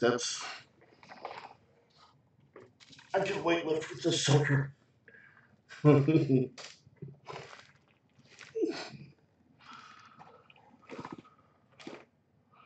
And yeah, I loved her column, Collectors Clearinghouse. Is it, Bob?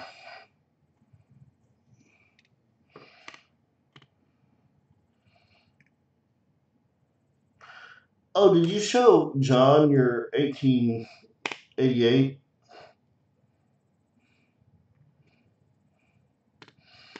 Ken's awesome. I like Ken. Everybody in this hobby is just so wonderful. I mean, it's just incredible.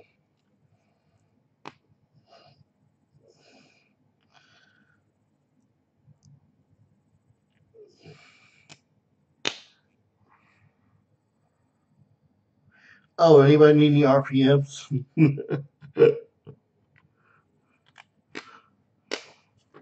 Yeah, Mike wasn't. I mean, was it Mike? No, who was it that wasn't?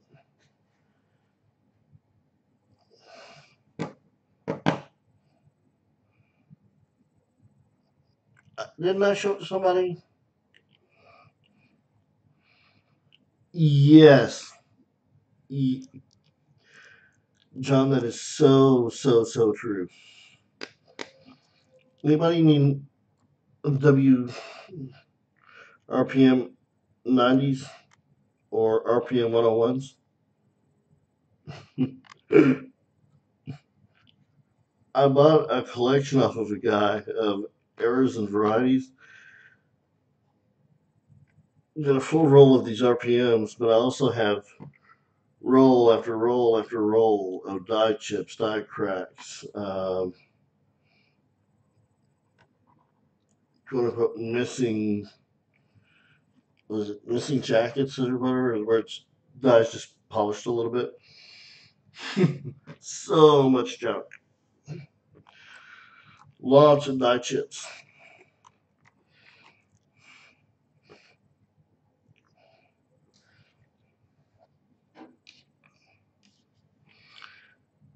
Uh, I think I may have a couple. I sold my cuds. Man,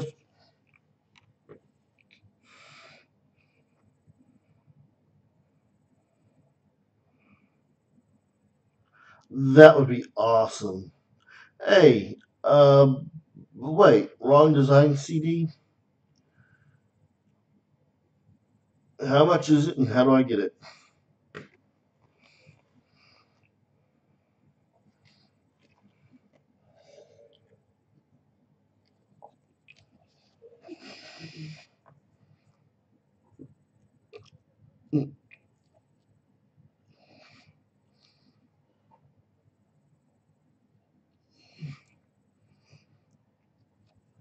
I was gonna make a joke and I realized I probably shouldn't. I used to have an admin on here and he did not appreciate my humor as much as I do.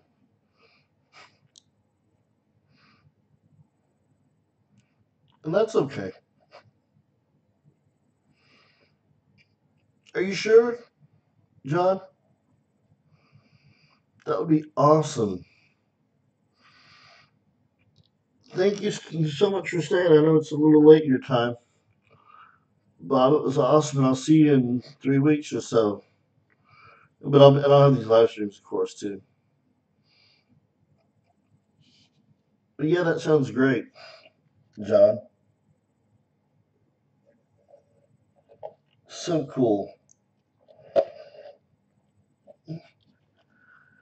Who else is lurking in here?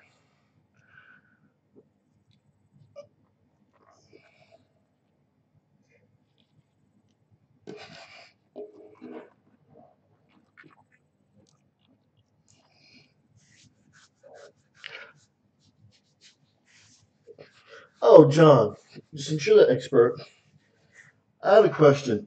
Um, either I'm too, either I'm too lowballing on my prices, or it seems to me like the transitional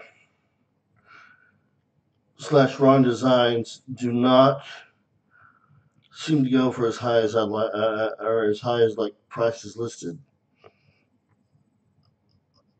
Like for instance, in Sharepickers Guide, you know, it might list some of the Type B reverse Washington quarters as high as like $200, and I can't get 30 for them. And the wide AMs, like in 2098, I've got like $5 to $10 for. Does that make sense at all?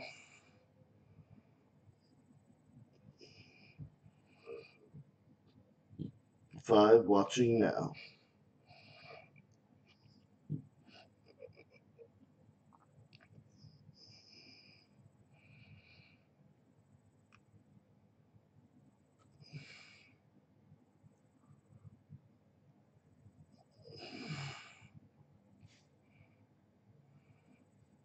Yeah. So instead of selling them low, should I just hold on to them?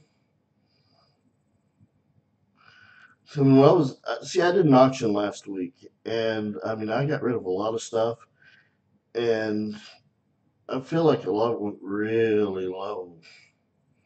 So I'm thinking maybe I need to build my channel. See, it was crazy. Like 2 weeks before that, I got a ton of donations, which I was like shocked. So because I don't expect that, but I really thought the coins would sell, and they didn't. I mean, they did, but not for when you sell the coin for $4, and then you know they're shipping, and you pay that, you win, you get $4. That seems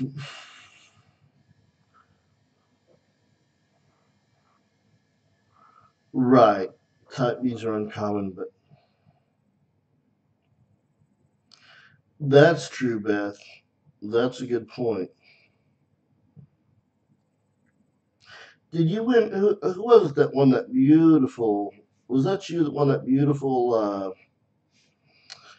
I want to say it was German, and then on the back it had this beautiful female figure. I think it was maybe purplish. You remember what I'm talking about? I can't remember if you won that or somebody else. Yeah, that's true. Well, see, what's weird is I find them all the time. Yeah, yeah, Beth, on Lemon Stream. See, John, I find them a lot, and I can get them like I've I got someone that can sell them to me for dirt cheap, but uh, that's one of the reasons I let them go for as low as I did. But uh, yeah, you did win that. That was so beautiful.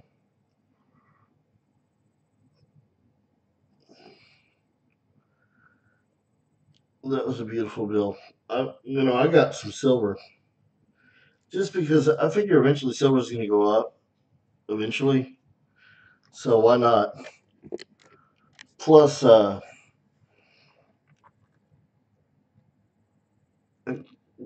someone hit a little bit of a nerve when they're like, "You don't have any silver? Why don't you have any silver?" Well, I can't afford silver generally. This person was lucky they could. You know, not all of us have a lot of money.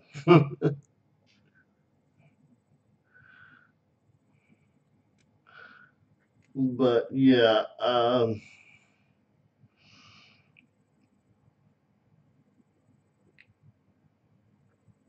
Beth, did you see these? And I think John was probably there. Uh, PCGS got together with Rare Coin Market Report at the Denver ANA, and they slabbed 1,000 of these, and only 1,000. These are the 2017 Philadelphia. They're all BU.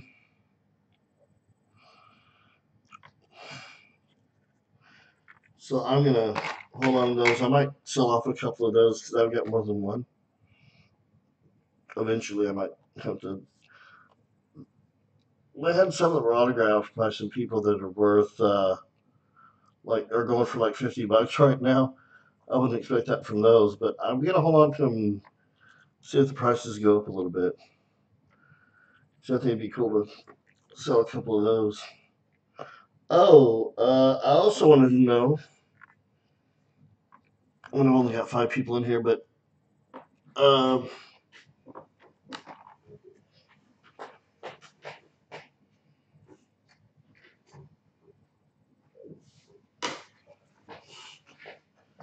this is just a standing offer.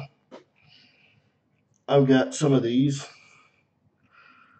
Milfew's Counterfeit Detection Guides. The thing with these is they were printed wrong. So if you go to open it up from the front, well, the listing is actually on the back. So you have to flip it, and then there's your description.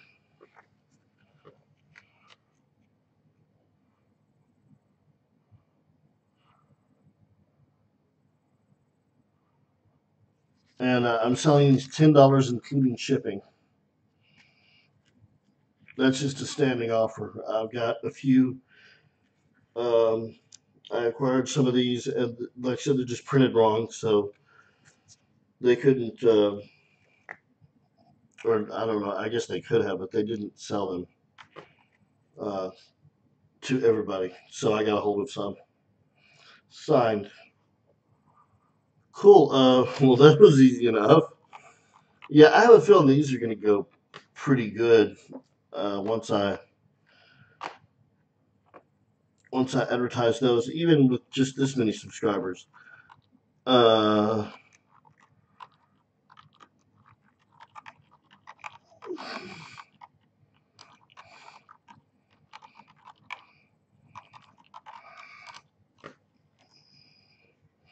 um, it's got the 1914D in here. Which did you see Ken's show when he was talking about how he found one on eBay that was fake?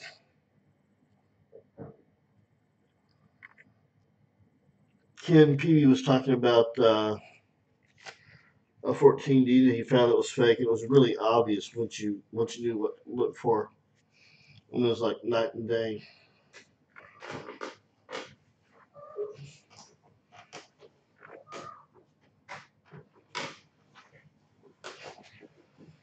And John, I assume you heard about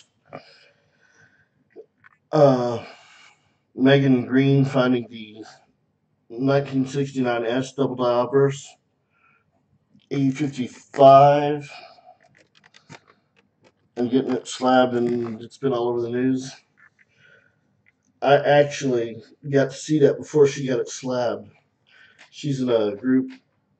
She's in a that too, Beth, and the spacing was incorrect.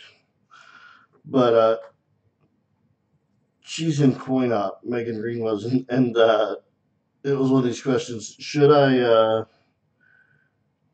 get should I get my coin slabbed? And I'm like, no. She said, I think she said she was getting a coin slabbed, and I said, are you sure you want to do that? And then she sent me a picture. I'm like, either she's faking this or she's got a really amazing coin. And sure enough, she announced it, a few weeks later that it was the real thing. I'm like, man, that's incredible. And see, I never would have, in my presentation, I didn't list that to cherry pick because I thought, who in the world? I mean, I listed the 55 as a joke. That was a total joke. But, apparently they are out there. I'm going to be tacky for a minute. So, yeah, the 69S's are out there, and oh gosh, there's lots of 72s. I mean, variations on. I mean, different varieties. And, oh, cool. Well, I was born in 84, and I do want the 84 with the double ear. I want to eventually get one of those. I had the chance to, but I chose this. It was in 95, and my mom and stepdad had found, we all did, found hundreds of the 1995 double dice, and I ended up helping them because they sold a lot of them, and then they started letting me get my own rolls, and we found a lot, and I sold those. But anyway, they said, David, we want to get you a coin. You can have one of these three. Maybe it was one of these. No, it was one of those three. It was either the 72, the 83 reverse, double die reverse, or the 84 double ear. And I chose the 72. But I did have a chance to own the double ear. That was really there, but they were all great coins. I mean, it's kind of a tough decision. What do you think of the 97 double ear, by the way? I know it's kind of controversial. And again, I'll be right back. Think on that.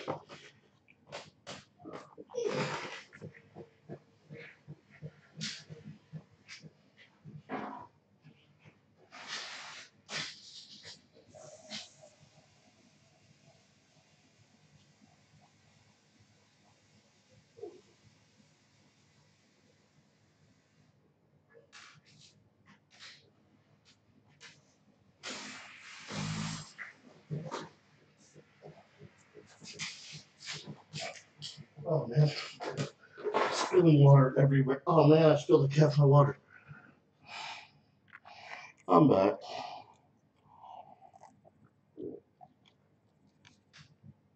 So thirsty tonight. Streaming for 2 hours.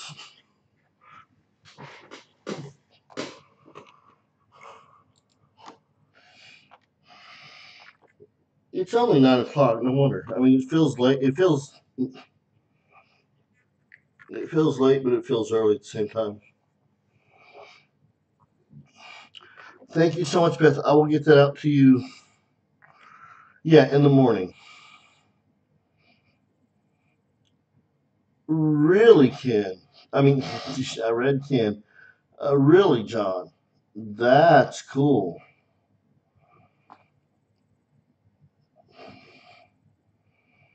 That is really cool. But yeah, we'll get that first thing in the morning, Beth. I'm also going to throw in a couple of goodies. Nothing major, just a couple of little small things. I do want to make sure it arrived just because. But yeah, I'll get that out to you. I should donate one to to the Lion auction.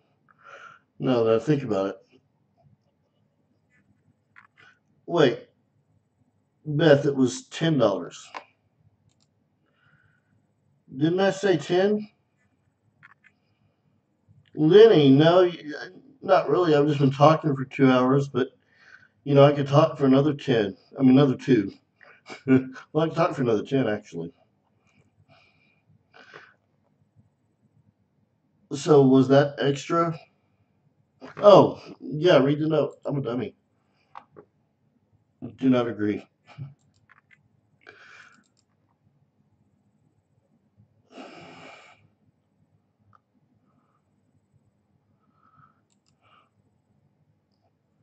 Tatanka. Let's see. Oh, Beth, you are awesome. That's really cool. That'll help me because I made a mistake, a small mistake, and I'm $56 in the hole. Uh, I wrote no, it really wasn't my mistake. I got a PayPal credit card, and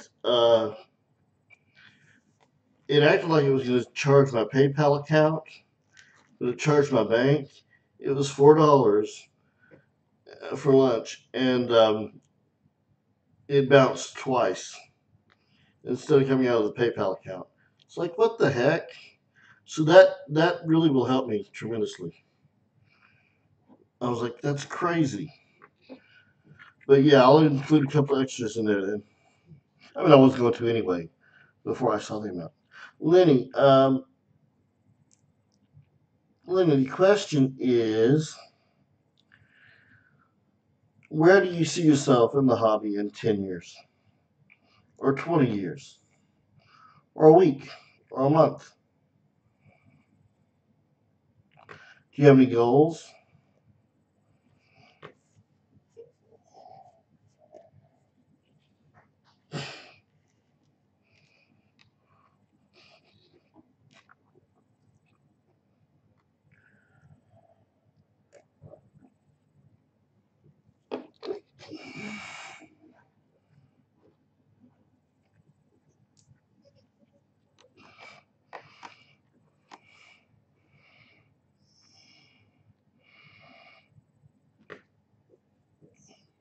And I'm just letting chat catch up.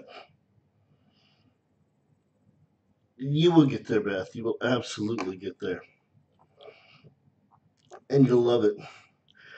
And they can be kind of intimidating. I will say this, especially if you go to like a bigger show, you know, and I understand it. I get it. To go to a show like Fun or the A&A, the dealers have to pay, a couple $1,000s just to put coins out, and they only have a limited amount of space, and then they've got their hotel expenses, their flight or driving expenses. Most of them, I imagine a lot of them drive, because how are you going to ship coins and not make sure they get there safe? Rent the space, yeah. And so that's cool, John. Thank you for coming in. Well, I'll be around, I'm sure, if you will. If you can't be, that's all right, but I'll be here. But so they literally might spend, you know, $3,000 or more before they ever sell anything, and then you got to think they've got to make profit of what they sold or what they're going to sell. So then they're going to pay for their food and all that. So one of the things that some people do is they bring only their best stuff. So like some tables that they only have their gold, they only have gold with them, or only have gold and silver. And I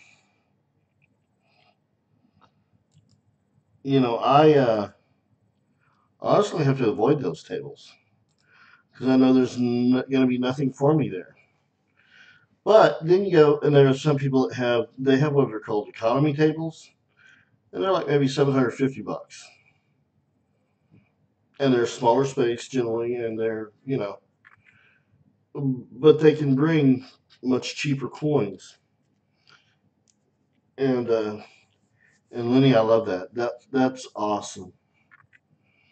And that is part of what it's about. I wish my nephew, would get involved. Beth, do you have any? I was going to ask you too. Do you have any kids or grandkids or anything like that? Lenny, how old? Wait, do you have kids? Is what I was trying to say. Do either of you have like younger kids? Because part of the A&A program, part of the A&A, one of the programs they have is called Coins for A's. And what it is, you have to have. How old are they? Let me see something.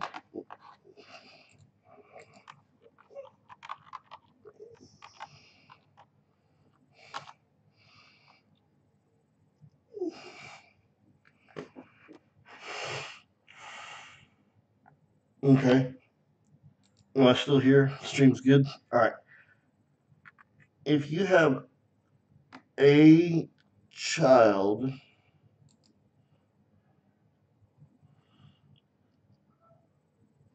five, or not just child, child, friend, niece, nephew, whatever, uh, that is 5 to 17, if they have three or more A's on their report card, you can send it to this guy, Rod Gillis. He's the one that we mentioned him before.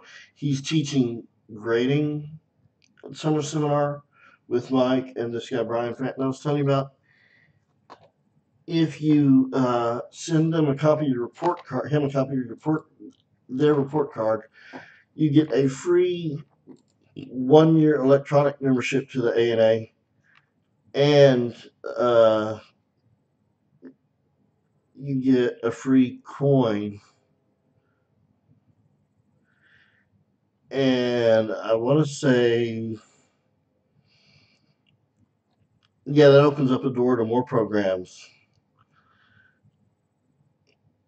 including Early American Copper Coin Program, Ancient Coin Program, all kinds of neat little programs. So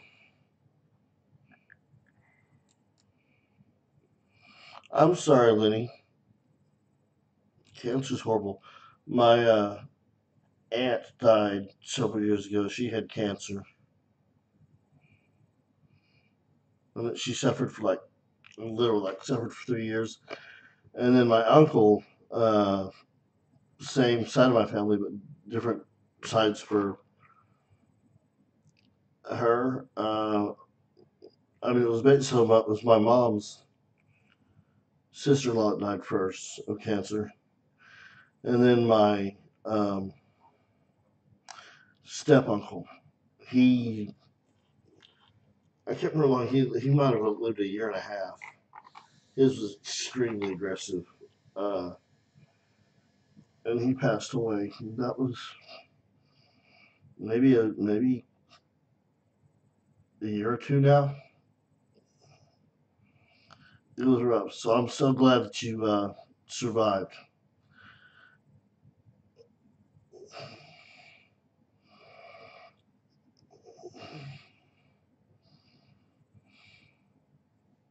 Yeah, cancer is a horrible, horrible thing.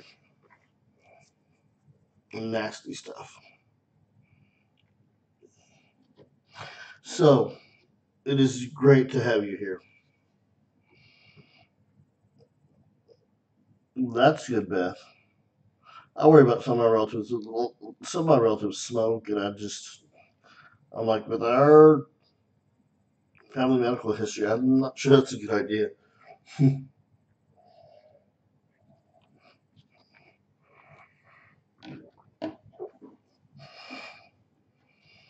But it's so good to see you. I didn't know if I knew probably a lot of people wouldn't show up, which I mean, it's been pretty good considering.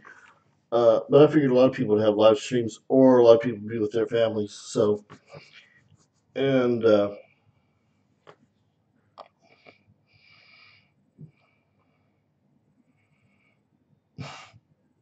I'm going to say this. This is totally inappropriate, but it's true. Did you know that diarrhea is genetic? Diarrhea is genetic. It runs in the genes. I got told that a few years ago. I was like, wow.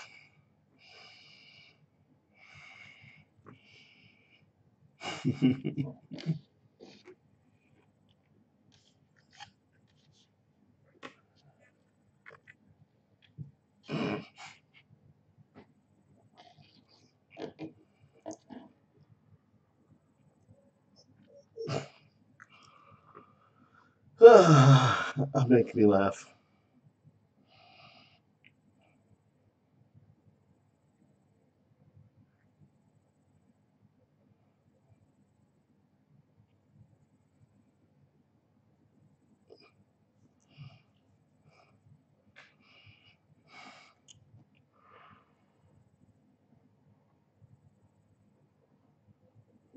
Yep, runs in the genes. Isn't that horrible? It's so bad that it's good.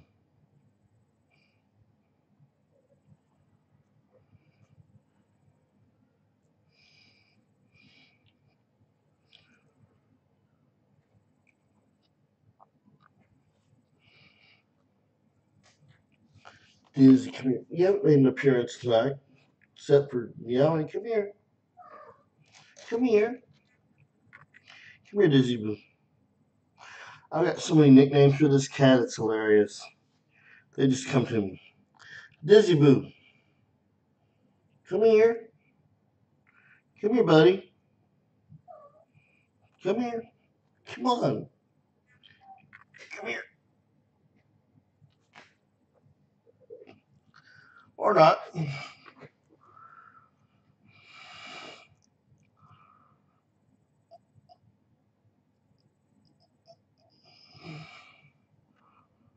So what's everyone up to?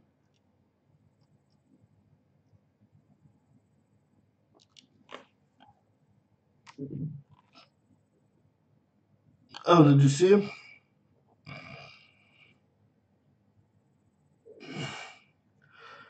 Oh, I know what I was going to say. So what we ought to do is make, before my next live stream, I want y'all to make some goals for what you want to do and where you want to be in the hobby. Set your own time limit, but make it definitive. Be like, all right, in 6 months from this day, this is going to happen.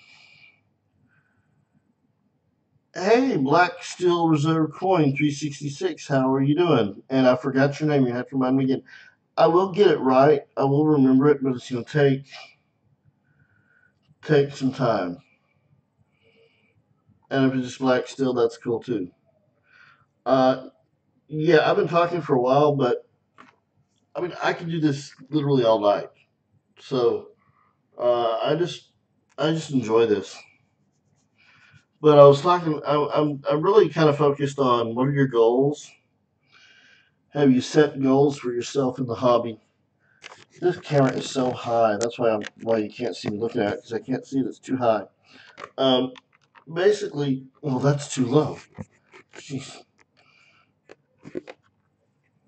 I've had a lot of experiences, a lot of wonderful experiences, kind of through luck.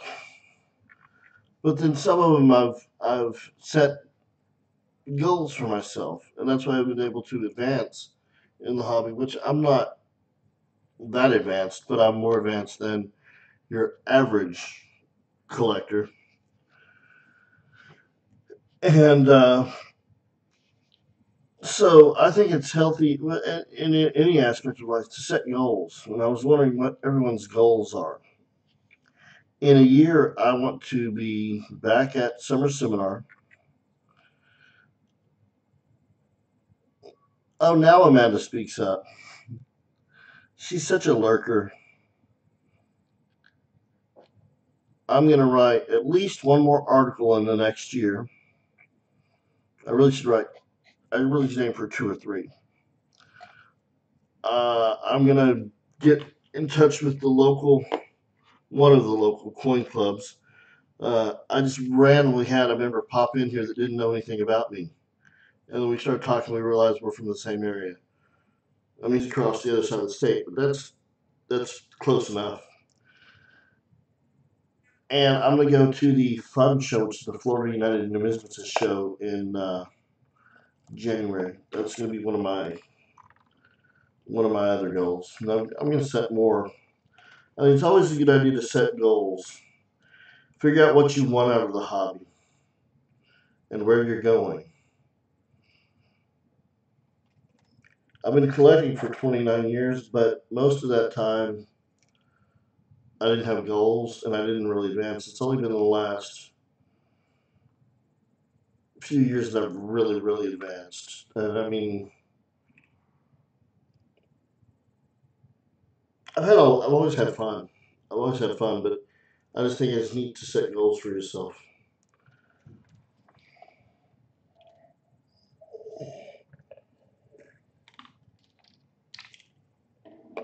I'm so thirsty tonight. I don't drink water, but it's really good tonight.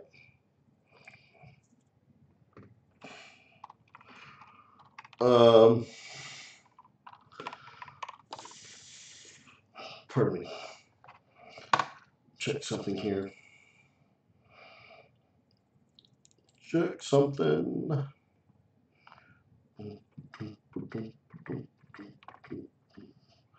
Oh, yeah.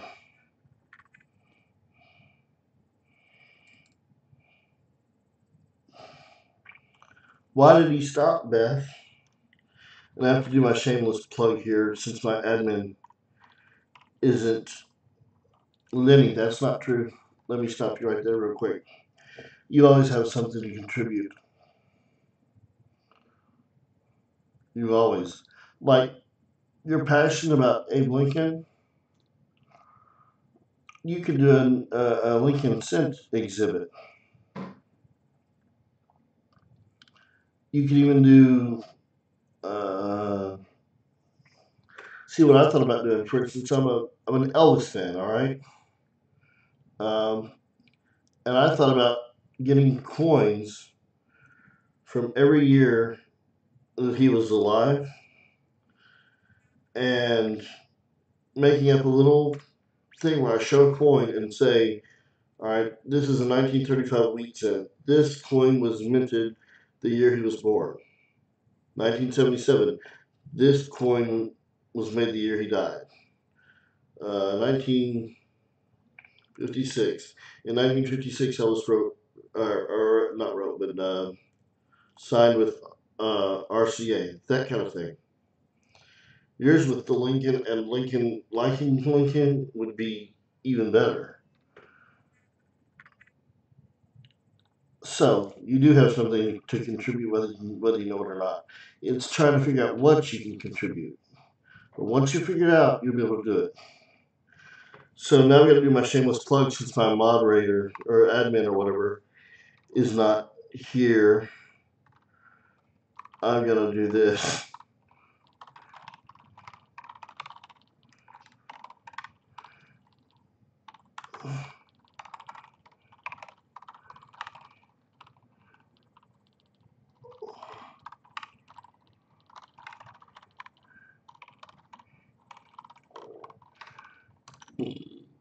Pardon me.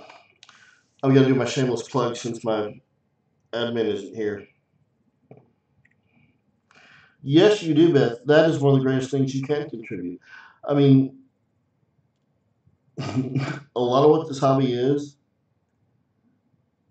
a lot of well, what people think this hobby is a bunch of nerds.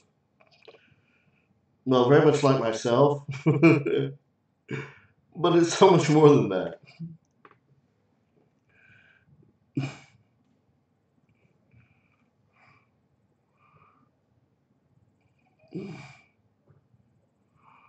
Uh,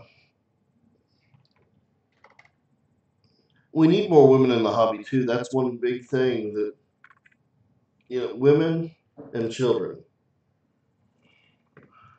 We need more of that. That's one thing that people are always kind of promoting. And so, yeah, which I've met a lot of women. Well, yeah, I've met a lot of women that are coin collectors through Facebook, through CoinOp, for instance. None of them are single, and it doesn't help me, but that's all right.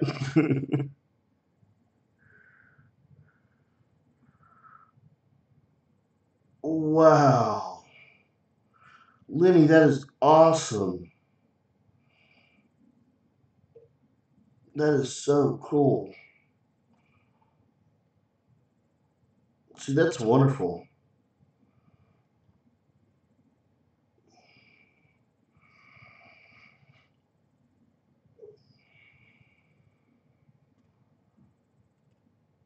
Very cool. Yes, it is, Beth. I mean, a lot of them are the, you know, old gray-haired, crotchety men, but not all of them. Beth, go get something to eat. We'll be here.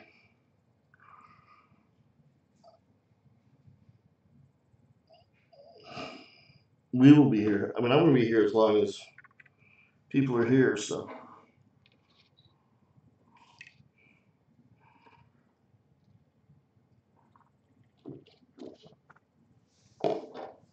so thirsty. But Lenny, I think that's wonderful. That's a great tribute.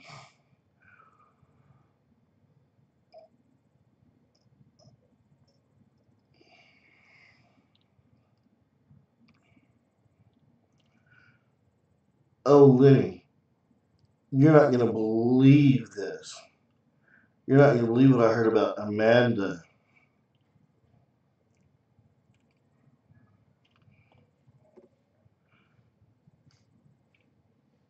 I mean, I don't even know if I can repeat what I heard about her.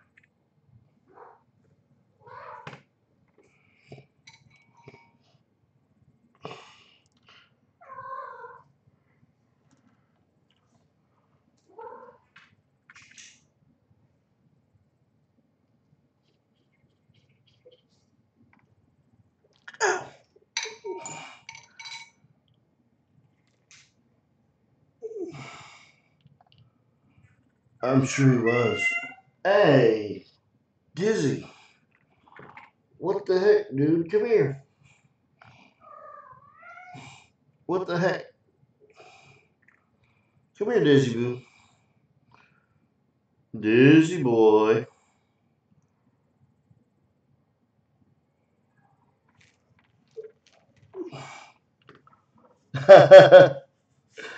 There Amanda is. Yeah, I was just messing with you.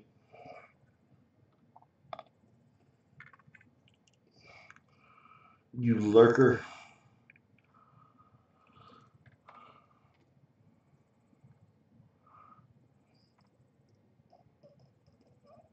Man, it's so weird. I can see I've got my cam software open and then the YouTube stream open, and there's such a delay. It's weird. Oh, but I just touched my nose. I gotta be careful of that. There, I was talking to my cat. This gives you an idea of how much of a lag there is, which I don't know if there is much or not.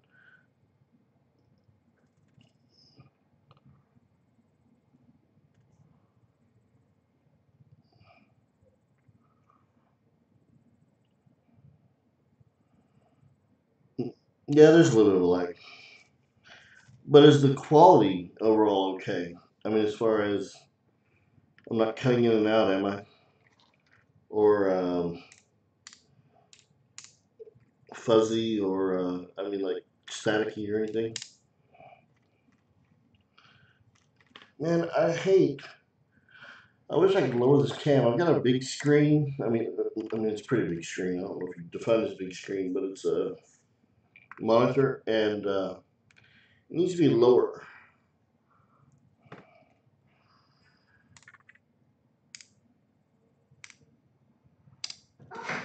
Dizzy, come on, buddy.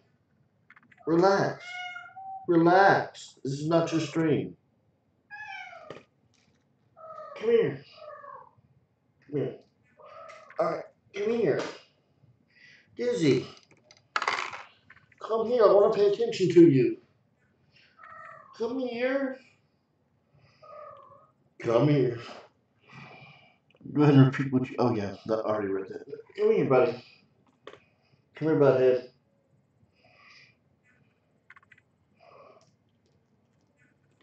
Hey.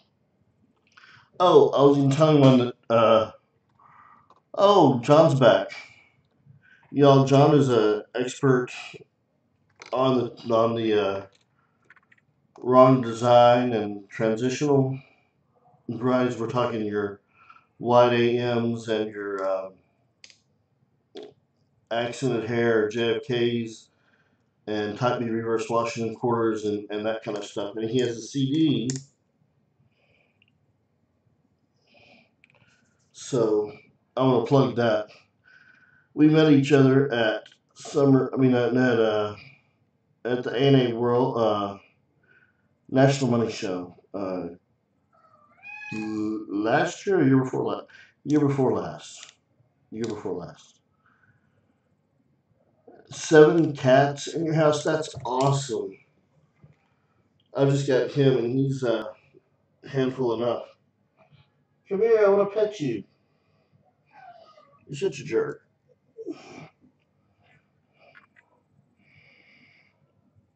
He's a jerk when he doesn't do what I say. Come here. Black head.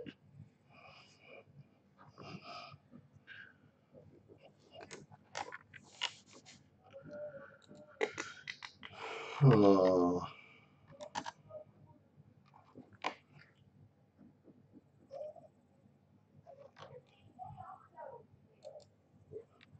My neighbors are kind of loud tonight. Yes, they do what they want, that's for sure. That's for darn sure. Oh, I slept wrong a few days ago, and then made the mistake of sleeping wrong again last year.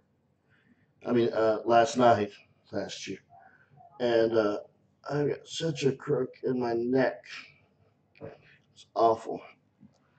My mom has 3 cats in the house and like 12 outside. That's how my mom was. Um, we had some strays, and then, well, it wasn't so much strays. We got a couple of cats, and then they kept having cats. So yeah, there you go. That sounds like a decent trade. Yeah, we had up to, I think it was 8 cats one time. Now I've got my little, well, not so little kitty.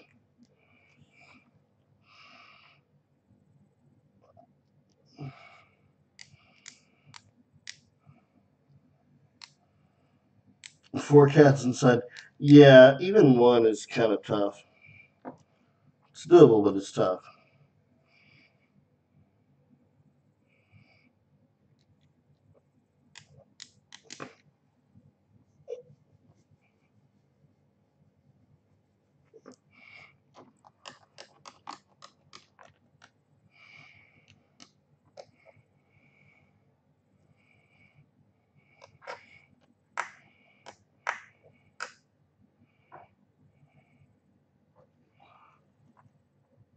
I'm just being quiet for a second to let the chat catch up.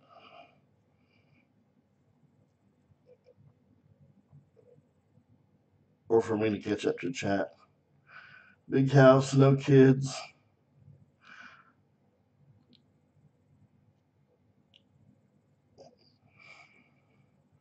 But that's fun, huh? Finally got the kids out. I want kids eventually, but first I kind of need a wife, and before that I kind of need a girlfriend, and before that apparently I need money.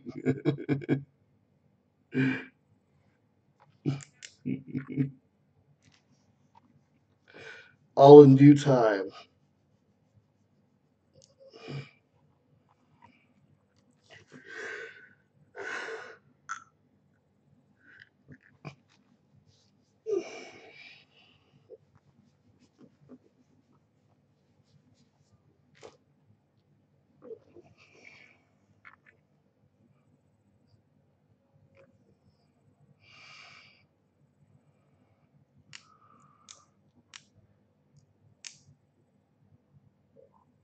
Hmm. Five watching now. Welcome to the room if you just joined. I think someone just joined. Either that or someone dropped out. One of the two. But if you just joined, welcome.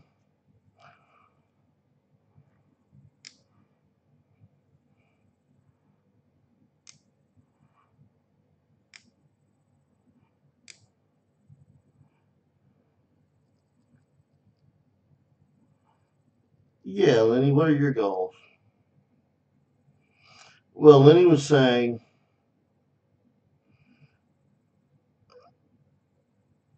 tell about your dad, Lenny. That's a really cool goal.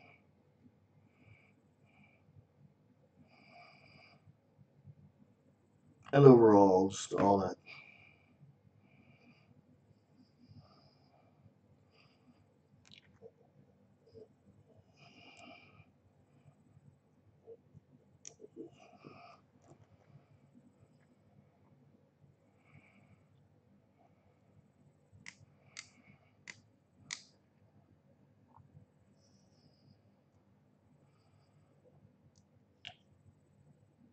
John, you may have helped me brainstorm a little bit something. I think the next question is, what goals do you have, and how can we help as a community help you to achieve those goals?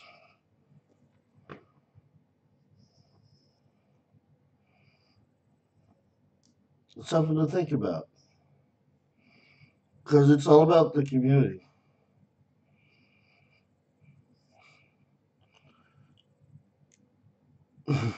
Well, Lenny, it was more than that, but yeah, true.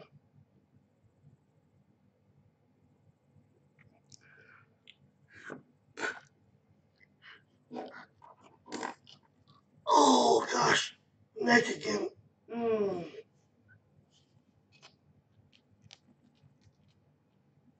No, doesn't want to pop.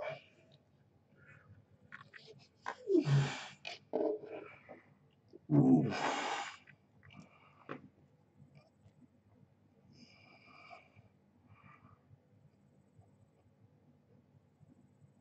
I just have common sense.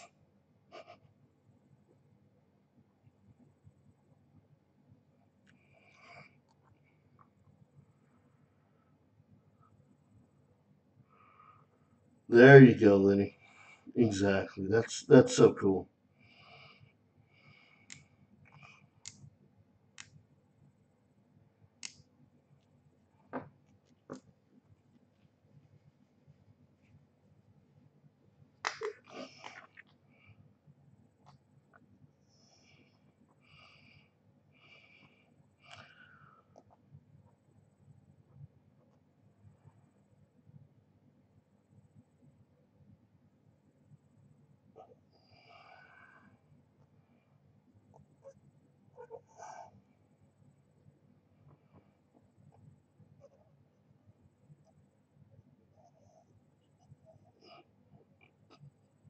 Yeah, that's a real good idea, John.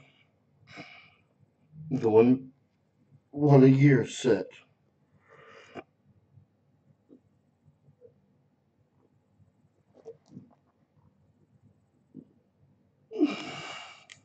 I like that.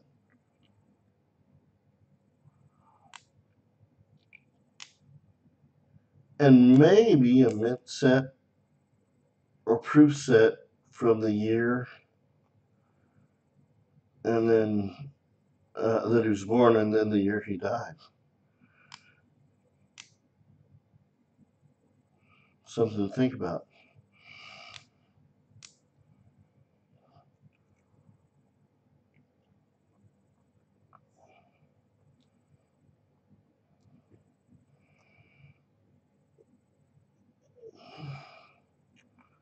Man, I don't even think you added me on Facebook. Why are you adding them?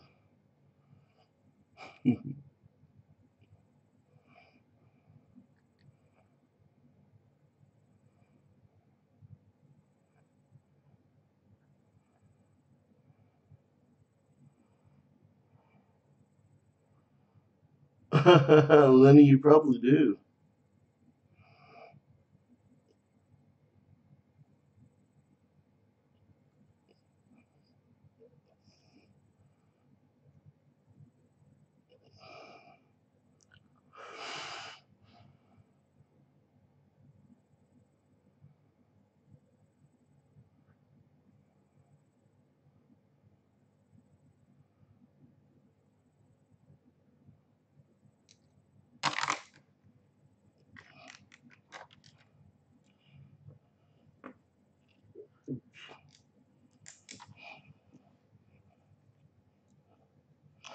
Yeah, yeah. I see how it is, Amanda. Oh, that's true, John. That's very true.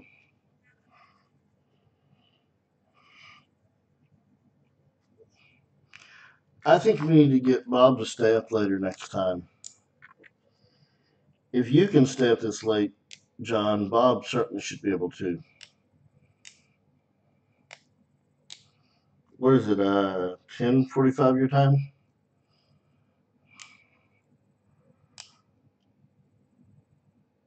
Man, Florida, y'all is booming with numismatists.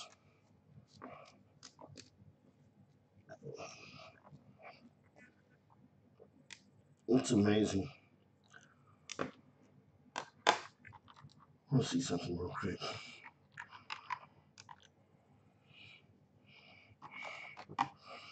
I did get a message. Okay.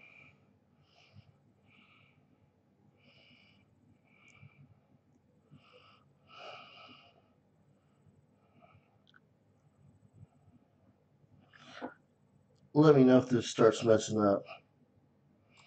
It shouldn't.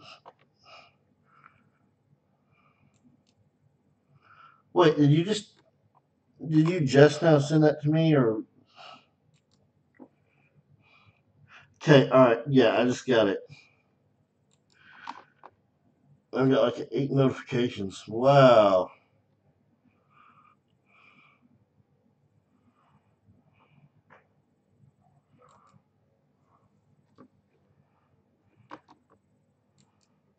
Oh, well, it would help if I would add you instead of, let's see, two mutual friends. Oh, you work for an auction barn? Wow, that's cool. Respond to friend request. Alright, I've confirmed you. So we are added. Yeah, yep, we are added. Yeah, cool.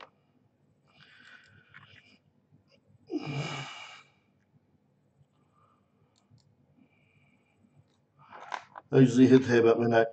I vary completely. Like sometimes I'll crash at 7 p.m. And then sometimes I'm just getting started by then.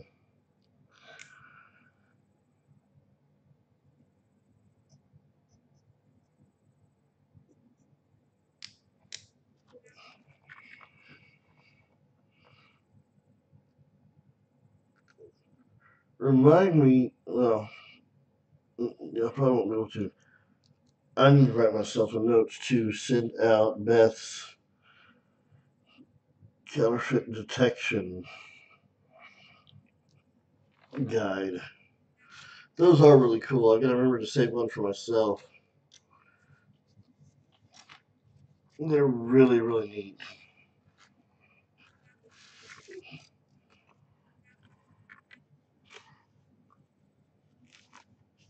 What is this?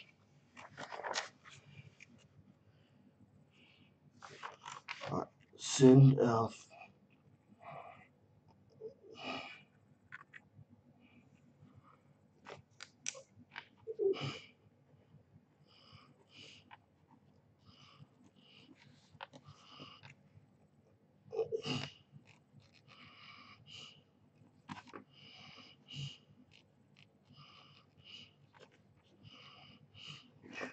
All right, cool.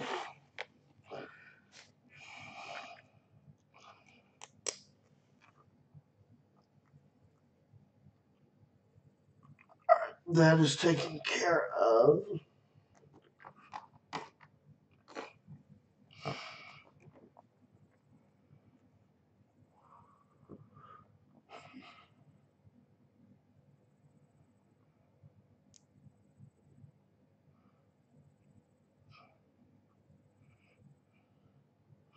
$9.50. Okay, cool.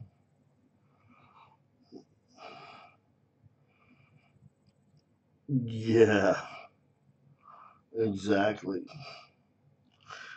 Well, as I told you, or as I mentioned in that Money Talks presentation, we found hundreds of the 1995 double dies when they came out. And then we had a dry spell for like 3 years. And in 1998, I was sitting in a rickety chair and looking at circulated rolls of cents. Found another 1995 and got so excited I jumped up and down and broke the chair.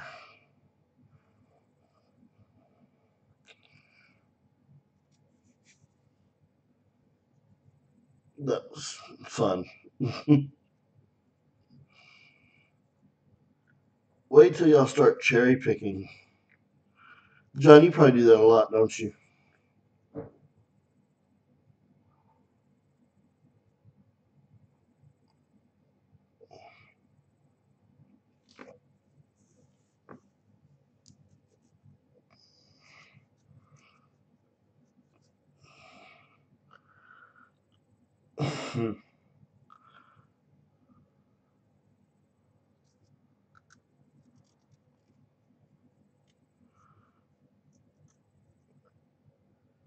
Well, it was so funny. I got caught. Well, I think I told you, or maybe you knew, I got caught by one dealer who absolutely he slammed the book in my face and said, "I don't sell to variety collectors." I'm just like, okay, see you. It's all right. But then, so the next table I went to, I was looking for varieties. I was looking for the Type B reverse Washington quarters, and the guy knew because I was looking at only the Philadelphia mint, and he was really nice. He said, I got some slab type beads if you're looking for those. I'm like, got the deer in the headlights look. He says, it's okay. Check. I might have some in there. And I don't think I did find one from him, but he was so nice. Made such a difference. Um, but usually I don't know how they can tell, which most of the time I can't.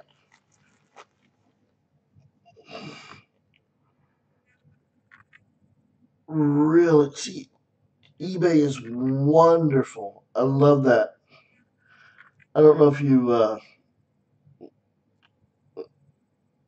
knew or if I mentioned this. A few years ago, I started looking for the two feather varieties that I love so much. But I made the mistake of writing an article called Cherry Picking Online. And it was about cherry picking the two feather type or the two feather Indian, buffalo nickels, and I wrote the article, and then all of a sudden, I like within a week of writing that article, all of a sudden I see eBay, type. I mean, two feather listings for two feathers. I'm like, geez. I mean, some of that was probably coincidence, but I gotta say, I wonder if part of that was actually because of my article. I may have shot myself in the foot.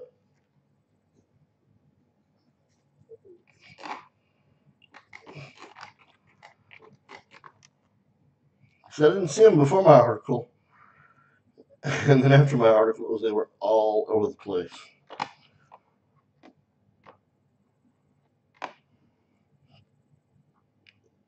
And you're right, some dealers don't care. My local dealer doesn't care. Oh, I found, so I tried to get some inventory to resell from him, and he knew that. I asked him if it was cool, and he said yeah. But he sold to me like 10% in back of bid, so I couldn't do anything with that. But I did find on one of these mint sets, it was a 1974 mint set. I was looking at it, and Kennedy, no, I mean Jefferson, had a big gash across his face. And I'm like, there should not be that badly damaged coin in this mint set. I mean, it might have a few bag marks, but nothing major.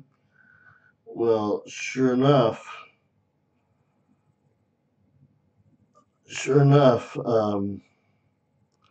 I kind of zoomed out with my eyes, focused on the bigger picture, and all of a sudden I could see it was a double struck. It was, double struck rotating color. There was the second Jefferson rotated, and on the back there was the memorial rotated as well. And I sold that sucker for three figures. Made more than my money back. That was a beautiful find.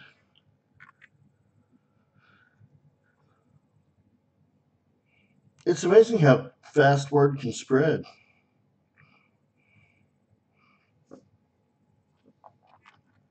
Doesn't take much but to tell one person, and then all of a sudden, it's word. You know what I find a few times? It was the first coin and the last coin that I ever cherry picked was the 1950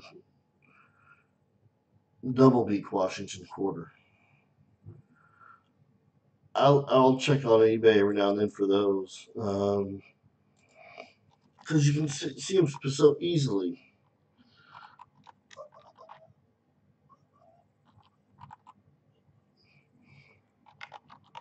I mean, they're to me so obvious, and they do bring a pretty penny. No pun intended.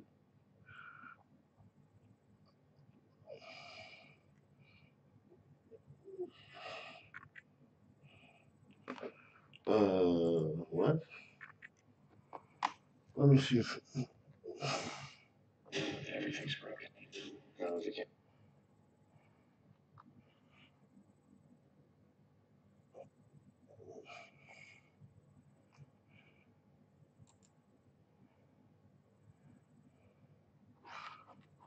Oh, okay. Got it. Back to y'all. I help people if I do not need it, but if I need or want something, dealers have to say, well, see, that's how I feel. I mean, people that get mad at me for cherry picking, I'm just like, well, and also, I mean, it's not like it's a $500 coin that I'm going to make $10,000 on. You're talking a $2 coin that I'm going to make 20 bucks on, or a $10 coin that I might make $50 on. Maybe, if I'm lucky. If I find the right buyer 6 months or a year from now down the road. I mean, I'm not I cherry pick often, but not that often, and they're not that valuable, the cherry picks that I find. Of course, with eBay, you got to be a little bit careful because they may not always. This is a good lesson for those of y'all that want to cherry pick on eBay. It may not be the best idea, but I mean, it usually is. I've never had a problem, but sometimes people will intentionally post a variety, and you'll read in the fine print, this is not the actual coin you'll receive, it's a stock photo or something. And what they're trying to get you to do is trying to get you to think you cherry picked them, and so you'll pay more for that coin.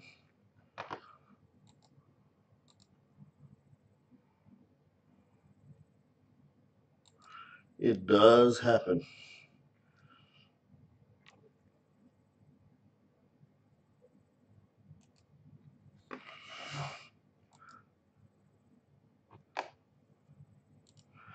I am reading the stream, but I'm also doing a little bit, trying to do a little bit of cherry picking while we're talking. Not that I have the money to do it, but if I find something cheap enough, I will. You gotta try it.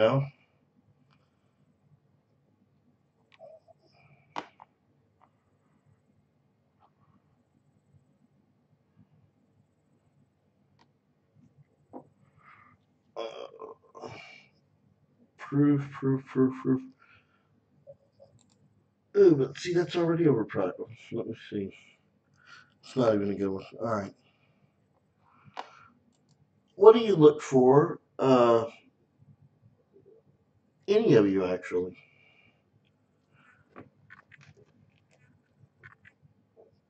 How do you all build your collections and or inventory if you sell it all?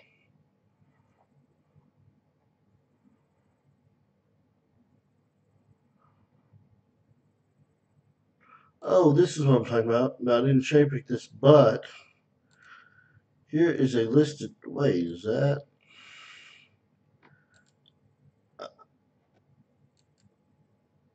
I'm skeptical of this.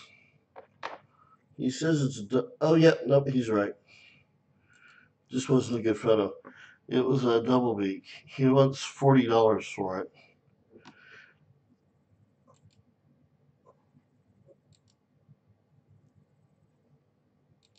But again, I don't want to buy them. I want to cherry pick. Little different.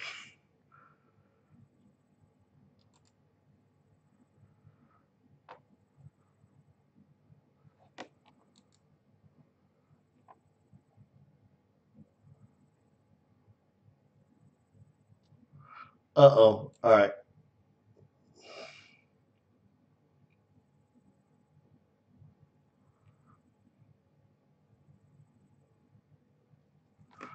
We'll be doing this stream will be fine here in a minute.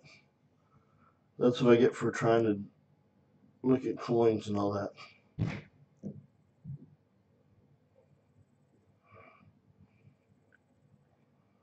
Come on.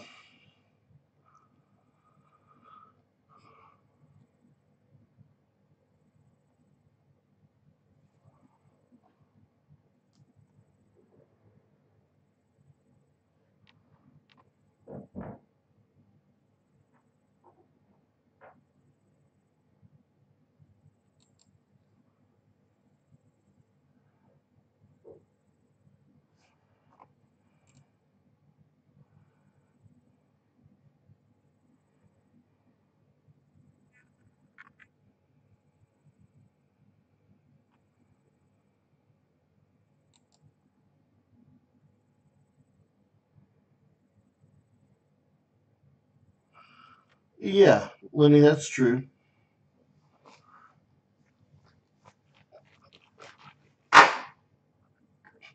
Well, I mean, yeah, people outside the mint made them.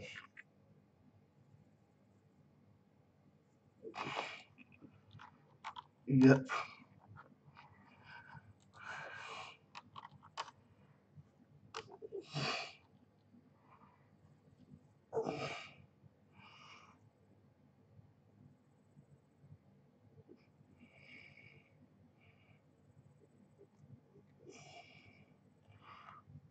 All right.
Mhm.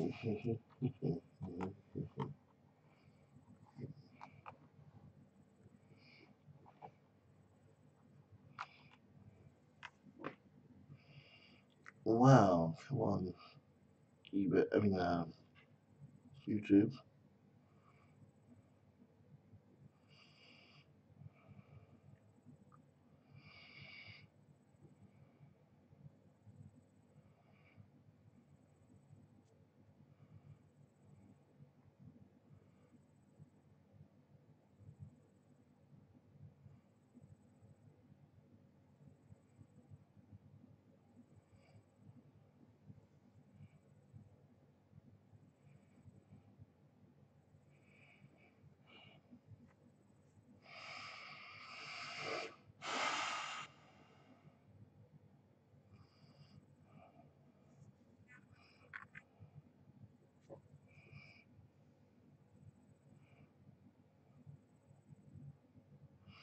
I'll be right back while I'm letting this catch up.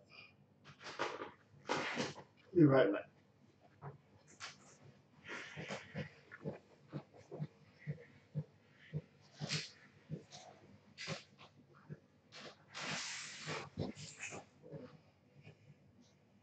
Oh, that's all right.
Alright, I think we're back.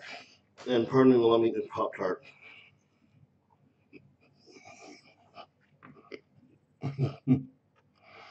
But yeah,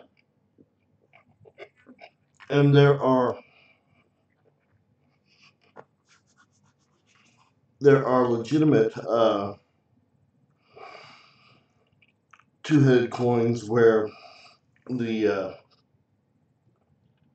the front is regular as it should be, and then the back is indented, or they call it incus. So it's indented, and it's a mirror image, and that's a blockage which is caused by that coin sticking to the die after being struck, and then, I mean, not that coin, but a coin sticking to the die, coming down, and then a planchet comes in, and so you get the coin stuck on the die here, and the coin, or the planchet here. This coin acts as a die.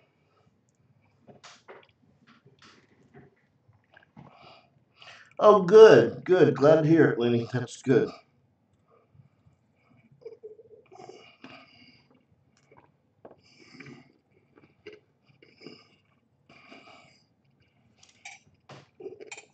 Sorry.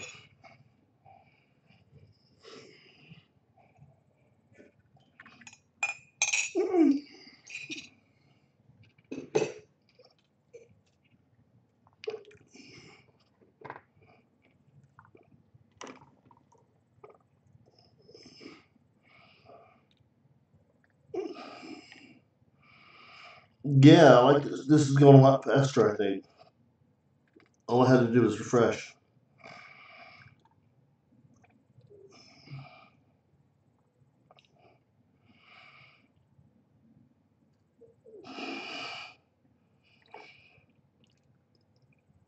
And the lemon head just came live, or this is an old notification. You know, I don't eat them all the time, but I like them. Lemon head penny is live now. That's cool. He can cook too. I wonder what that's about. Well, anyway, I can't believe he didn't come to my stream. He usually does. I bet they were busy. I figured a lot of people would be busy.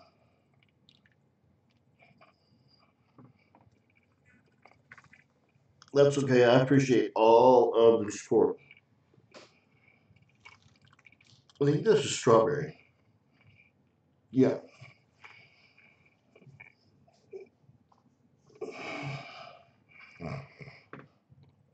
What time is it there? He's grilling out. Oh, you know what? Is he in California? No, wait. Where is he from?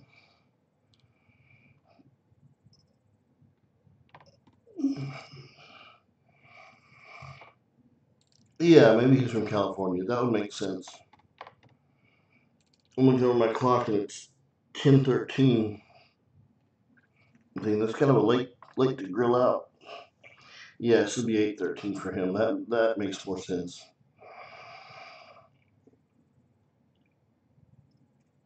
I thought my family was gonna do something, but they didn't.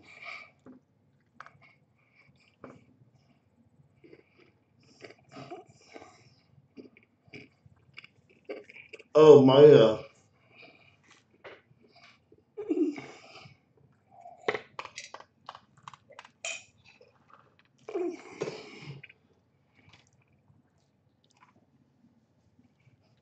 grandfather was like one of the most badass people you'd ever meet. He was a fighter pilot in the Korean War. I think it was supposed to last like 2 weeks, and basically it was a death mission. It lasted 2 years. Came out surviving. Lived into his 70s, and he was tough. He was one of these guys that the way they show affection is basically by being the meanest they possibly can to you.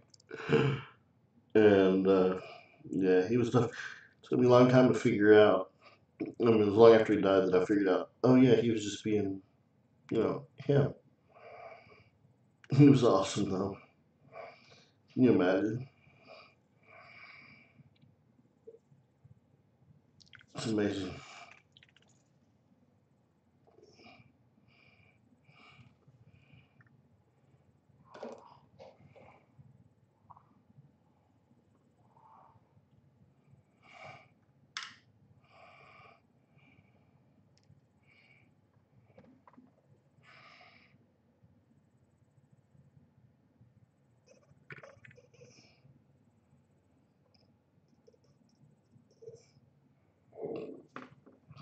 Pardon me.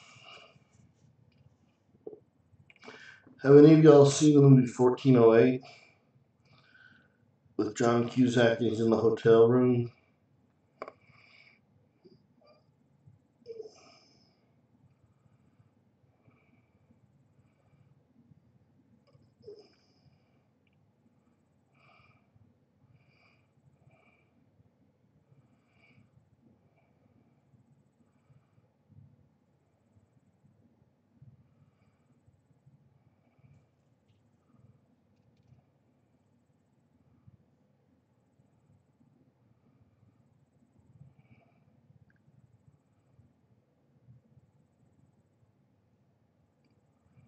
There's a scene, like, so he's in this evil hotel room, utterly evil, haunted in the worst way, and he's trying to call for help. He's trying to talk to his ex-wife, and he gets on the webcam with her, and he can see himself and her, and then he sees the image of him on the webcam, starts talking to her and telling her, "No, I'm fine," when he's trying to call for help. One of the most scary scenes I've ever seen. And I'm looking at myself delayed and talking to y'all. Very much reminiscent of that. That's a really creepy movie. It's based on a Stephen King novel. Novel or short story?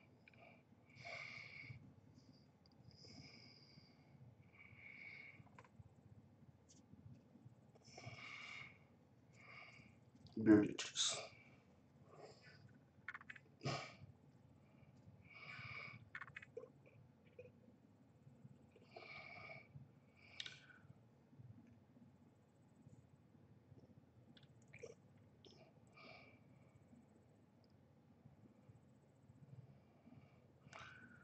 So, I was gonna ask, what else? Well, what can the community as a whole do to help you succeed? Is there anything that you want that you're not sure how to get, or a goal you have and you're not sure how to achieve?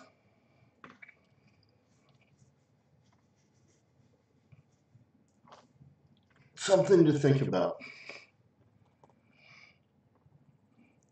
The movie is 1408. It's on the third. He's a paranormal investigator that doesn't really believe the stuff.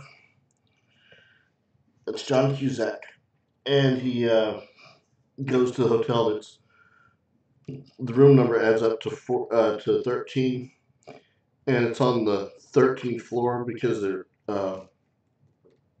is no 13th floor,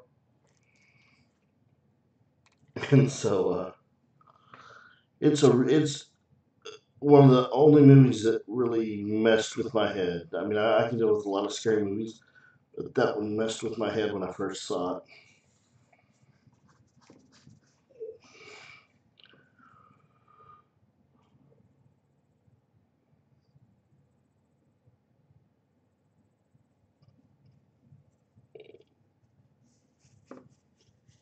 I thought it was really cool. Well, I keep seeing myself itching. Why am I itching? I'm allergic to YouTube.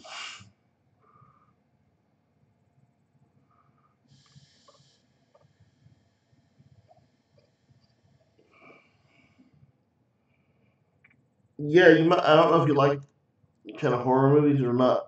It's really kind of a horror movie slash psychological thriller.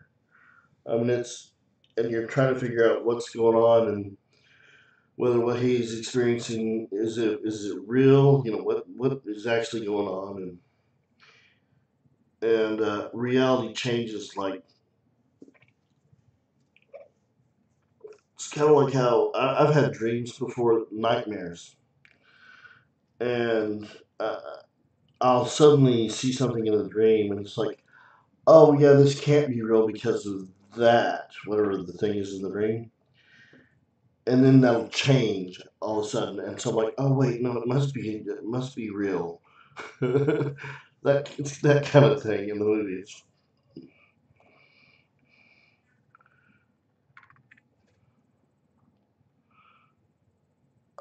Uh, I need a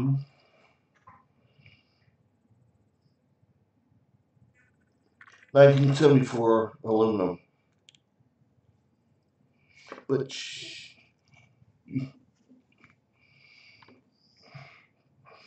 1992 P close hand. Actually, in coin op, I don't remember who it was. Someone actually found a 92D close hand. It was legit. I can't remember who it was. Does anyone here on coin op on Facebook? And if so, do you remember who that was that found the 92D close AM?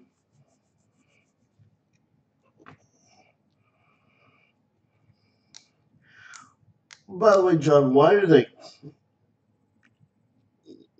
I mean, at least from what I can see, it's in Cherry Picker's Guide that started it, but I don't know that to be the case exactly. But why do they call the 1988 close AM when they're all close AM? I mean, wide AM when they're all wide AM.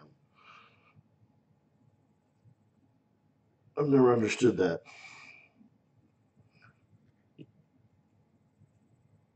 Yeah, that's what it was. Who is? I'm trying to remember his name on Facebook.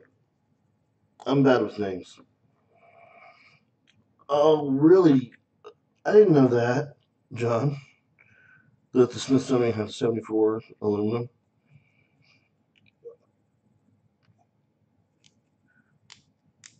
Was that at Irving or Denver? No, no, it was Denver that they had the 74D aluminum. That was cool. Really?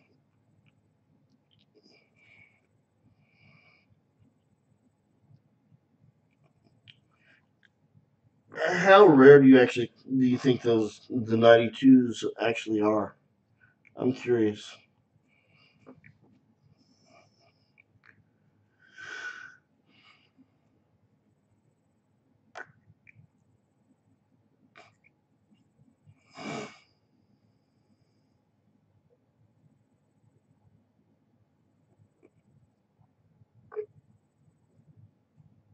Yeah, that's the thing. That's what I was saying. So why do they call it wide AM when they're all wide AM?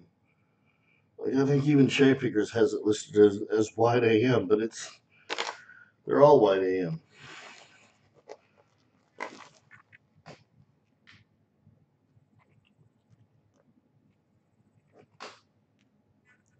Oh, there it is. Oh, wrong one.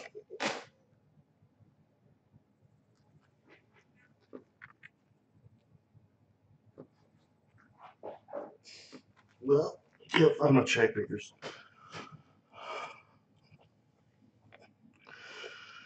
Ow.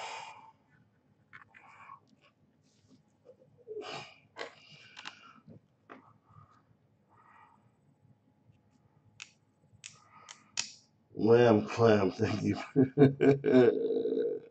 Not gonna go there.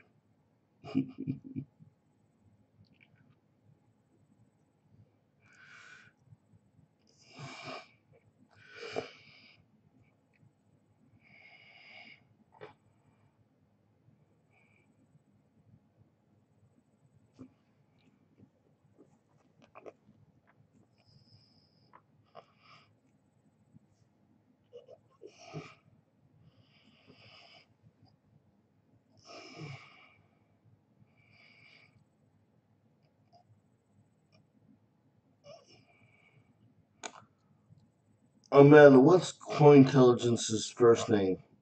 I forgot.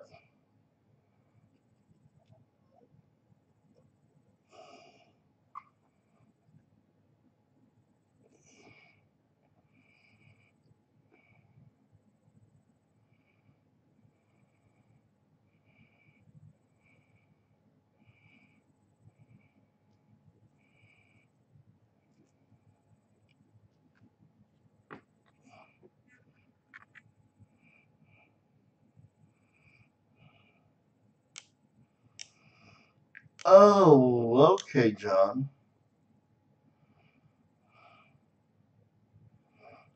Oh, okay, Amanda. Big Bad John. Oh, I'm getting silly.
John, I was going to ask you, do you know if Tiffany is going to have business cards for us again? Because I need to change my information, and I don't know if it's too late. I just need to give her a new phone number.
Yeah, I need to. Because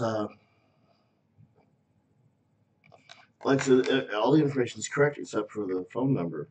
But that's kind of a big deal.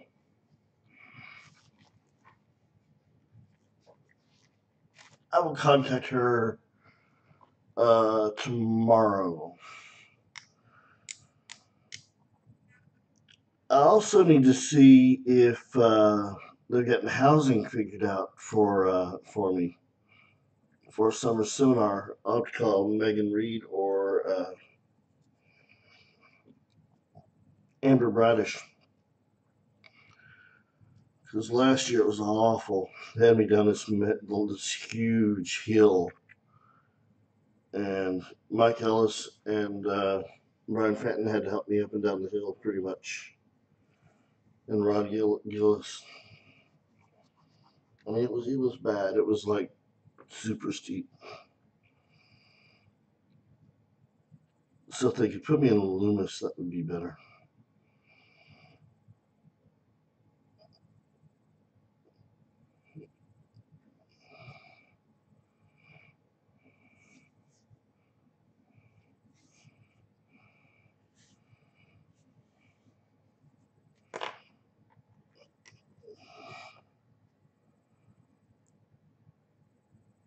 Hey, Lemon.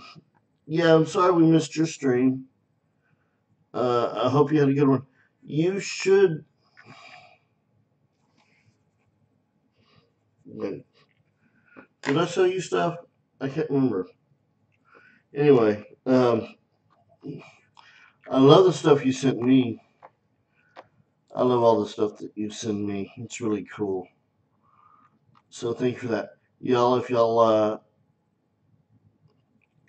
oh, Lemonhead. Basically, I remember what I was going to ask you. I'm trying to figure out how to, on a budget, buy coins and, so I can resell. My local dealer kind of screwed me over basically one time. So I can't buy from him because I know he charged me like 10% back a bid, and I can't sell coins like that. So I was wondering if you and I might be able to work out a deal or something sometime, or if you know somebody that might be able to work out a deal. I've been doing airs and varieties, but those are not selling like I need them to. Anyway, just a thought. Y'all have you go get some supper and have a good one. And thank you so much for dropping a like and dropping by. I really appreciate it. Lemonhead's awesome. He's got really cool stuff. I bought my first silver from him, and a beautiful. I got a 38D over S.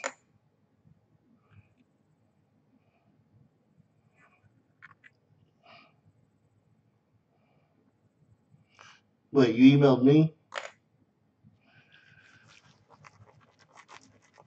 Oh, okay. Yep, I will do that. Thank you so much.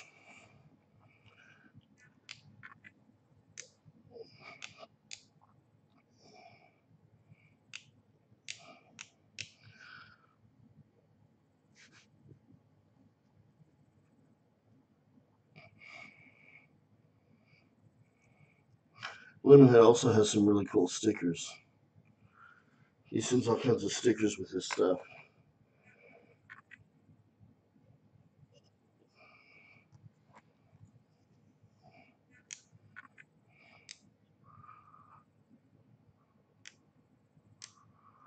Happy holiday, Lemonhead.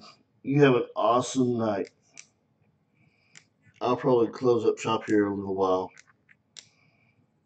But I like to stay on just because it's fun. Love you too, Lemonhead. You're awesome.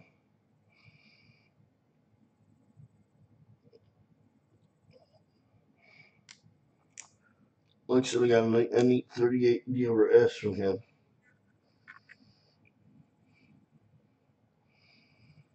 Buffalo.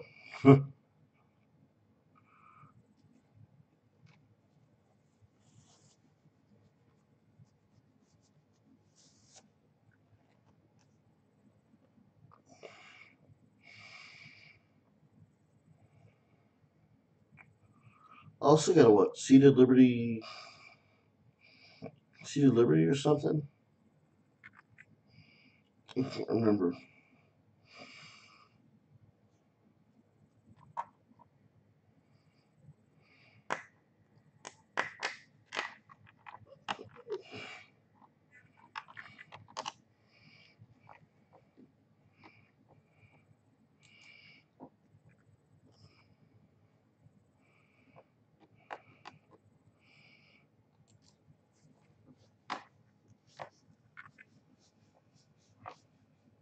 Well, what's up, everyone?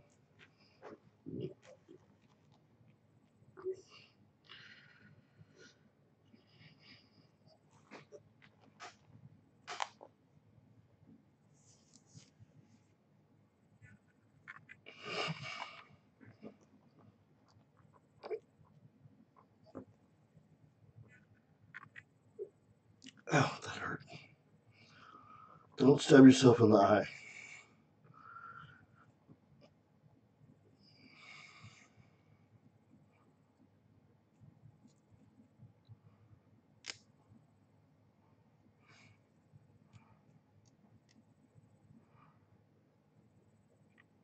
Um, John, have you filled out? I got some papers about summer seminar, the registration and stuff like that. I've not filled it out yet. I kind of lost my paperwork at one point, but I found it. Have you filled out yours yet?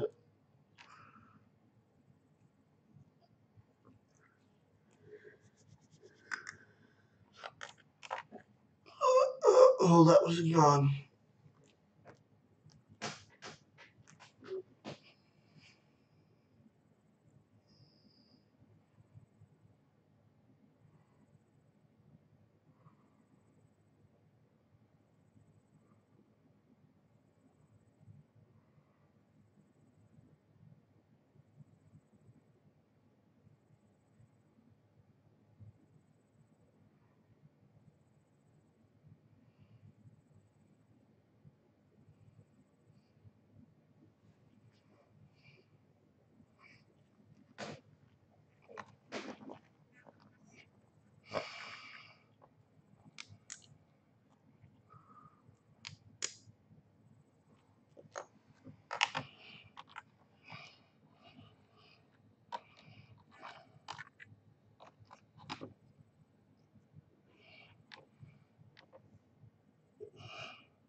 What's that about?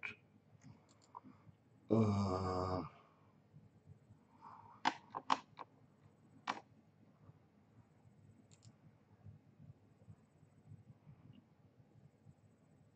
yeah. Oh, okay, so you're behind too. I mean, I'm not really behind, but I'm not behind. In other words, that's good to know.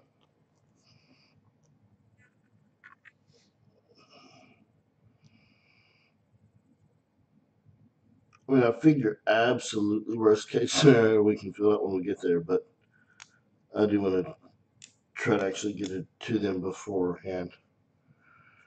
Oh yeah, because I got to print out the stuff and all that. Yeah, so I need to do that. Well, I know what I'm doing tomorrow.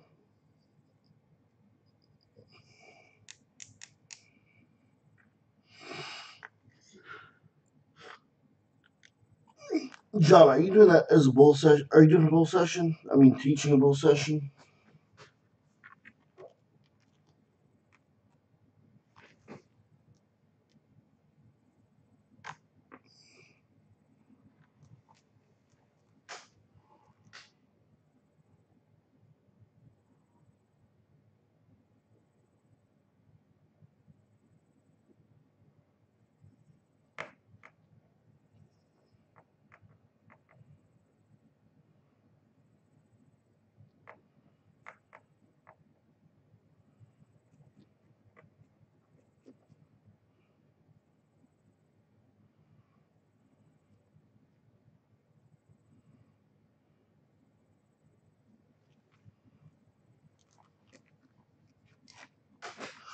Oh my gosh, it just got super quiet here. That's weird.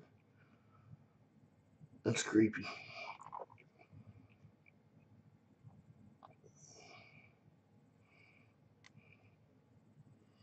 Well, it's hmm,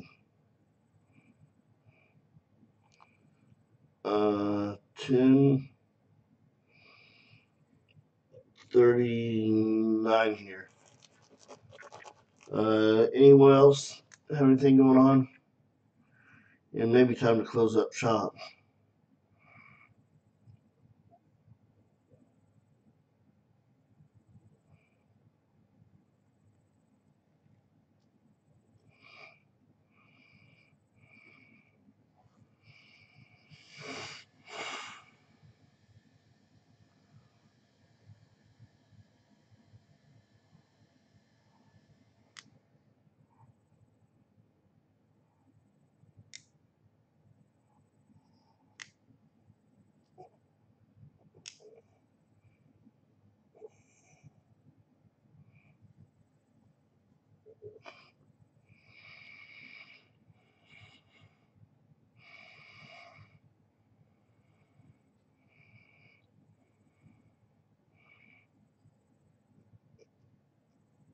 Hmm.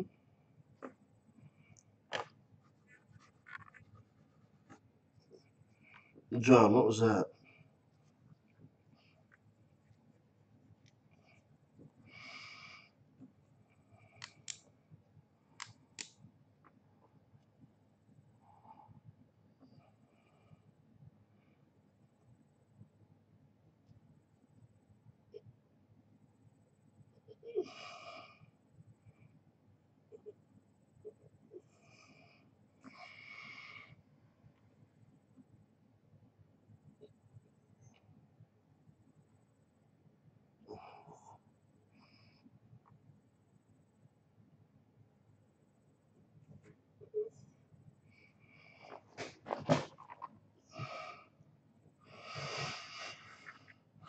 Hmm.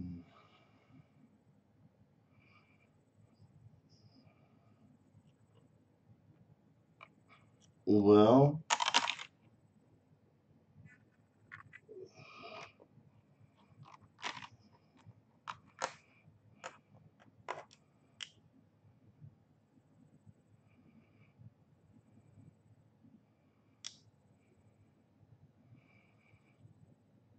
oh yeah, yeah. I can tell I'm getting tired. I have a sleep apnea, and I just caught myself nodding off and then waking up. So I guess I better go to bed. But thank you all for joining me. John, it's an honor to have you here. And Lenny, and we had Lemonhead, and we had Beth, and we had Bob, and uh, everybody. Thank you all so much. And Amanda, if you're still here. Thank you all so much for joining me. And I'll be here. Let's see, this is the 28th. Yep, I'll be here back on the 4th, 7 p.m. Central. And I may try to sell some stuff if we can get some people. If not, we'll see. I'll at least come up with something to chat about. Thank you so much, everybody, for your support. You're awesome. I can't tell you how awesome you are. I will be supporting your channels as well. Uh, so if I have not followed you and liked you or subscribed, let me know. If y'all would hit that like button before you go. Uh, I don't know. Probably everyone has. But yeah, thank you so much. And I will see you next time. I will come up with something good. And I will have my camera where I can find it. So y'all, thank you so much. I will see y'all in a week. Same time, same place.